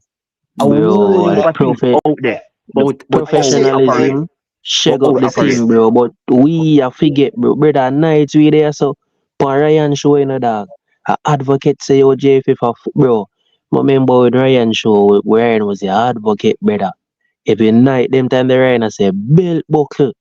Everything a belt buckle. bro. Remember even at the last Canada game, the man them maybe have no good something there for the cool, bro. How you think Bailey come out come talk the things them dog? Bailey said the player them would have want forward. But the thing do not look organized, brother, for big players come, brother, we used to good things that. And I like say, no there are things that they have to put in place. A simple man management to take, brother, for make certain things operate the right way. And professionals nah go operate good under in a dilapidated situation, brother, where it no look good, brother. We Professionals nah go assume work so dog. we It assume show say off every people, baller. brother. We assume say every baller want go a World Cup. We assume that we assume say yeah, because we know how we feel. We say why we were in their position, we would have want go World Cup. We experience it and The truth is, and the real truth is that you think Greenwood going to say him a come play in our World Cup in 2026. I gotta do anything for Greenwood more than put on the and say yeah, he must play for Jamaica in our World Cup. But you think he need it? Need me to talk about need. No, brother. You think he need it? You don't need it, You don't So need me to and you bother could tell. Jamaica, bro. And we have the discussion now. I think say King, well, if you have an agenda roster and we spend X amount of time on some topic and we move to something else because this will Why him not not need it? end. Why him not need it This though? Why is him not need not it? going to end. We are going to be Yeah, why? debating this till Why him Jesus not need come. it though? Dan. Why man need it? Yeah. Why Green, bro? The man good right now, bro. Bro, I'ma if a think, baller need that, bro, if a baller want a wish for a World Cup on them resume, bro. Yeah, but If a baller wish for play again, in a World Cup on them no, bro. resume. Green would think different, brother. We're going back But to watch you know, assuming. You think you bro. know what Big, one of the man camp. Yeah, big you think we are situation to look pan even Hutchins, so when him know him can't make England think. Why you think him? Better last time the man forward out there, the man them boo him a stadium, you know. Hutchins get boo in the dark as a youth forward from thing the academy, you know, bro. Boo the man, you know. So you and feel look like here. players not go over there go talk say yo dog, Watch you me know now. the Jamaican thing no it not too nice, bro, and Watch this now. not too rate Look here. them, bro. Them this brother. None of them players Yes, I don't them like them. appreciate things Honestly, like that, bro. When it's the age, honestly. it's the age. Sometimes Can you hear we me? discredit age thing in my youth. It's the age plays a very important part as well. Now. The camp, their agents is one thing, but also them age. You see a player at 19 or 21 or 23, is not the same maturity level as one who is 28 or 30, you know. Then you see Omar Hutchinson now as a youth, then and sure, maybe his words and his attitude may come at to haunt him down the road, right? When they mature up. Yo, Green what, Who named 23? Pele? Green reach 24. 25 now. Well, Green when I about hear 23, 24 now. me, gents. Yeah, I hear you. Alright, because me give up on that something and tomorrow I try it again. And my apologies, Bro. gents. But they Look are try fix, can't fix. Yeah, man. look Panivo Karawat here, I tell you a next example again. King Madasil. observe Pele. Who's Pele? Someone named Pele in the comment section I say no kind of foolishness. Pele then. Look pan Madasil and look pan Karamat here. The first time Karamat here to get picked like how the man look at the team and him realize some of them ball here they have play ball. And he must say if him come to Jamaica, him have to start. Him not want him when him forward net. Remember Jamaica team and then no way in a ranking like that, you know, bro. And the man he must say me live from England. I'm better than some of them money out there who play. Me if you come there on bench. No, Mothersill, bro, forward, top quality, bro, baller. In a Yo. Unity Cup, bro, there's a lot of things with the baller, them go back, go talk, brother. Let When me them tell say a you. When I joking, hear bro, me, I'm better than. Yeah, I hear King. yeah, cause I've been away I try fix this audio when I fix. I'm here every single agenda where they out there. Every single agenda when they just start about it. Every single agenda is in me listen to now and every agenda where I run. we bring up. But a good reason said there, because I think we keep it respectful as well. Here say Pele in our comment section. Pele, where I get trouble in our comment section. I love take up for man too much. Lady say something and upset too, Carl agree. Callers, sorry everybody in the chat. Pick up on yourself. We never ignoring it to them. May I try set up the audio. You see me, but we'll go weird down one rabbit hole. As you want to say, King Mantle chat, especially when them a pick on the lady. Who a pick on the lady? Crystal, you good? Crystal, usually people know say over here and run so you know. Not because me a fix up one little thing. I watch nobody not supposed to watch over Crystal over here, so man. I cut that out, man. Man, I tell the chat, especially when them a pick on the lady. I know, I never see nothing still. What, in the chat? Yeah, that's true. I know. We. No, man, not chat. Let's move past that, man. People don't like our stream still, because gents, now go past 11 minutes, you know. I go in 3 hours for that. You get me? I say, cause I like the reasoning, but we can't go on forever. Tomorrow I have to set up the mixer, but I don't know the reason now end, and that's the thing about football. It's a game of opinion. Now everybody have their opinion. Yeah, I say everybody have their opinion, but I think that everybody opinion valid as well. They get me? I say, but at the end of the day, the powers that be say how it is in regards to what them figure. You get me? I say as it relates to commitment. And again, I'm here Crystal's they call it now, Crystal's concerns. But again, I tell you in every department of life, the tough decisions them have to make. Another crystal piece, you know. Another crystal piece, man. Many never feel up. Many feel away. Yeah, sorry for saying that, but actually me and Crystal alone today. The first as well, Crystal. I'm not people here either.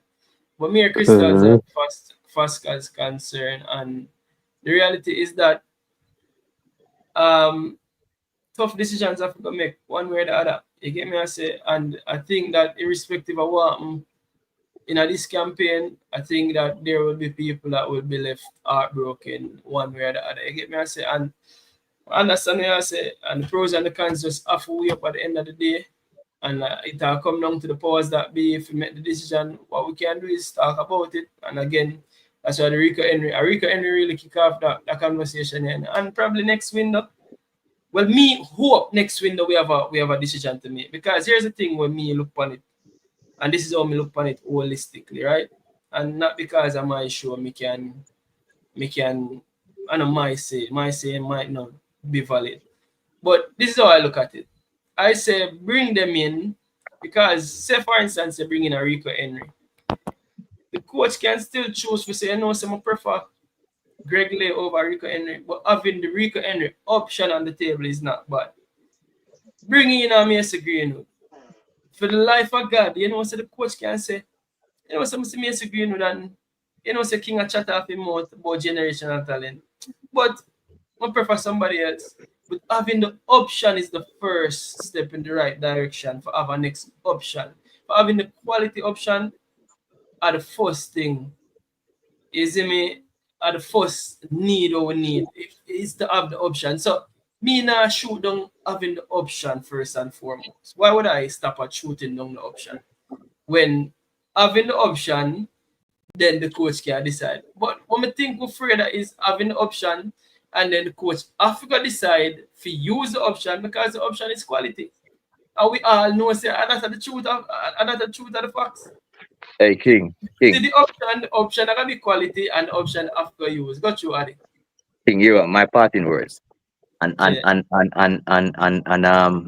other persons on I didn't get any feedback from them when I mentioned Whisper flying like a Messi and come join the squad late and still get minutes the next day. I can tell you this: if it was another baller, and not so close to home like a Whisper, but it's flying so late, don't train with the side, and get minutes in a Curacao when we get the tool off, and didn't play as well or had an impact when him come up on the field, like what Whisper did. People would say, yo, coach a madman. Or if we get a man, we just come off of the plane and come to the side. Just come play. So remember I said Whisper never have no minutes at all with this coach in terms of training, not all, you know. You see me I say? Whisper did play a couple cameos when Hargreaves him did debut, you know. This coach don't know that, you know, brother. The coach likes the players, him like trust players, and him not training and him them play and him trust them. But what the When concern though, Adi, because in on just hindsight, play a we man, so can use think about it. hindsight, for show you say the ball show say your quality. And at the end of the day, my That's the point you're overall making. sentiment is quality. Quality underline everything. That's the And the point. That's the ball point. show him quality. That's the point So I'm what are making. you saying? Oh, did the coach know same have quality? No, that's no. I'm just adding it to the mix because under normal circumstances, no average baller that wouldn't happen for an average baller. You see me I say? But based on what the coach here and based on what him say and him know, even though he hasn't worked with the player before, yeah. And when him come at Jamaica Sunday, him work with Whisper, you know. You see me I say? But what I'm saying because of the talent that he knows the player or the ability that the player has, he decide to blood him and give him some minutes. Whether it's 10 minutes or 12 minutes, you know, the fact of the matter is that him blood the player while him have a man like a Kadamatri and Roman Borrell pan the bench as well. So what I'm saying is that if quality comes in the squad, the coach will have a decision to make. But I'm sure you will still have the core of the team going to work up and starting. You may have 2 or 3 persons who come in to make the squad better. And as you rightfully said, if the coach prefers and trusts a player with a long time than one who probably have a better ability, he might make a decision and probably go with who him trust more, which is the man where I carry the side from how long ago. So I don't want to raise our blood pressure about it. The fact of the matter is, it's going to be a debate that is, I keep saying it, that is not going to end until work the money dip on the plane. And we know who I go. Trust but me.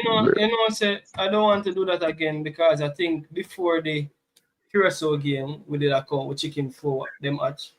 And again, I look at the possibility of the players coming in for November, you know, because I think we are ruling out the players coming in for November because we think the players them now are coming for November. But there is a possibility that these players might be coming in November as well. No, Yeah, but what now? No, I think past November now, because thinking past November is the next thing again. But when the bridge come across it, you see Watch me? it now. But You see, King, I add this. You see, we had about 8 players who were injured. Before the Curacao game, right? September, after September, them players are injured, and we'll get them back now. We'll get back half of them. We'll get back about 4 of them. See? And in the Curacao game, two our midfielders, regular starters, were out on cards, and the coach decided to kind of tinker with the players them. Ian Frey, who never plays central mid for a couple of years now, and hasn't played it that many times and played right back most of the time, was thrown in the deep. Is him debut. The youth most nervous, and the coach took a big decision.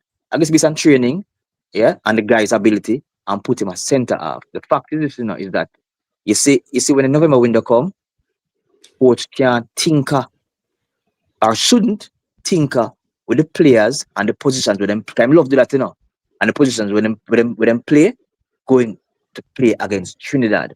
And let me tell you this, Trinidad, you see with Whisper out there, any Whisper is fit and Whisper starts in that Trinidad game, their Trinidad's are going to be so busy trying to contain Whisper that we must, I think, and I'm confident that we must come away with a result. And if we not believe, you know what I'm saying, man? Believe no man. If we not believe, I will down for all that. I tell you that. So we have to believe, King. We're not coming, we And chicken up for the match. But we have to believe. And Yeah. what I don't want, if we beat Trinidad, I only need a draw against Curacao. I don't want to come and play for a draw and I play careful. Because I can backfire. But we have to believe. Believe no man. Believe. My parting Yeah. words. Big up yourself, Adi. Man, Jens and Crystal lady, come on, I said Jens. Crystal and Jens. They can run up the show now. Crystal, I'll have me. Crystal, I don't know what to say to any better. They can run up the show now. Lady and gents. Lady But and King, Jens. you know say Whisper still. He might give me a centre forward vibe still. He might give me a Daniel Sturridge vibes, you know. Like we can bring him as a striker another thing, you know. What do you Yeah. think about that? but Yeah, that's trying. possible, yes. Possible. He might give me a Sturridge vibes. Bro, I Whisper the best kick shot taker in the team right now. None of them can kick like Whisper. For real. As I'm saying, having a whisper Nobody. give you an option. But as me I say, Jens, here, you know. But me just want the options and more than not shoot down an option just because I don't want what an option brings. Why would I shoot down an Right option? now, Because King, I'm afraid of what the option brings. But my side, Ravel as play today, you know. So you know November going on. Yeah, Ravel play today now. so we are sure, bro. Yo, for If a November win TV that, that good to bro, nobody do that call for Raven every minute, bro. That's the point me I show you, bro. We for team November, up this deficiency in it, bro. We need player dog. I will be a say. So play no, Bermuda the man here and there, but the cure so much show we up. I mean I want it fly over on the head, you know. So play we give Bermuda 4, you know. At the same thing up with the last win there, you know, we give Bermuda 4. yeah, bro. So For the remember the November, last two. for the November window, bro. I love my player them and them, the whole of them are represent Jamaica, but Ravel and Gray in at the midfield. 'Cause we can't have Gray on bench. So Ravel in for Russell and Palmer for me, bro. You see me? Ravel and Gray in for Russell and Palmer, bro. The November window for me. Man. Ravelan.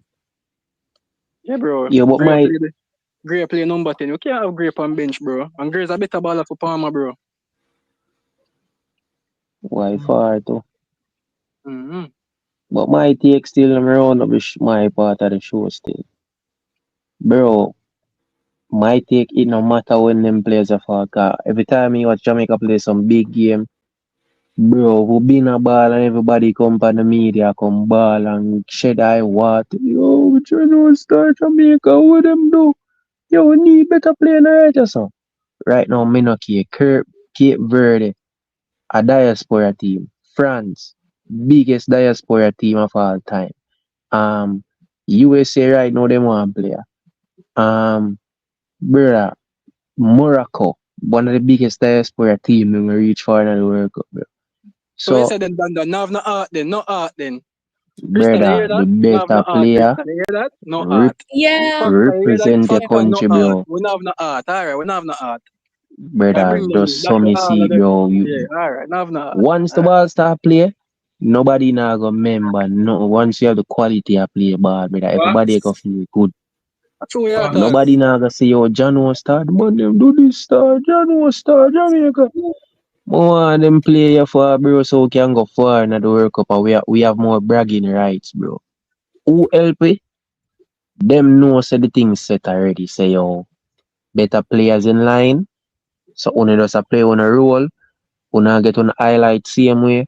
When better players forward, I just saw the thing go, bro. But And London, only can you have your point still in bro, cause we're not underestimating no country or nothing, but we expected to be Trinidad and Bermuda and even Curacao, you see me? But when we really come up against a USA and a Mexico, we really falter. So you have your point still. no, but the thing is no. If you had, bro, you know security team work more than our team. But the player them. Yeah, that Do the look on it research, already, yeah. bro. Curiosity team and the ball of them, the midfield, everything, bro. No work man, about more. 5 baller. About 5 baller worth But couple me just a million. show you. But Yeah. the team we have now, without Bailey not to, But the team we play against work more than we. And then put down the ball and play football. So I don't want them people just feel like say, yo, to beat up Bermuda. And the Trinidad game was a rough one to cause the man them get through the line them and scored 3 goals. Some simple goal where should even something there, bro. The back line he falter to in the game. But to win, everything fly over everybody head, bro. Them last 2 games, bro. Yes, one the ball them forward, yes, come help.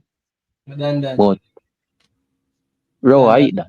left some of my ball game for tomorrow because Crystal has been here for 3 hours. I'm gonna be eating. I've done 2 inconsiderate already. You get me? I say because when I fall late in the ball game or some late subs, and then No yeah, man. Crystal there so long, bro. You get me? I say Crystal, I know What you say know?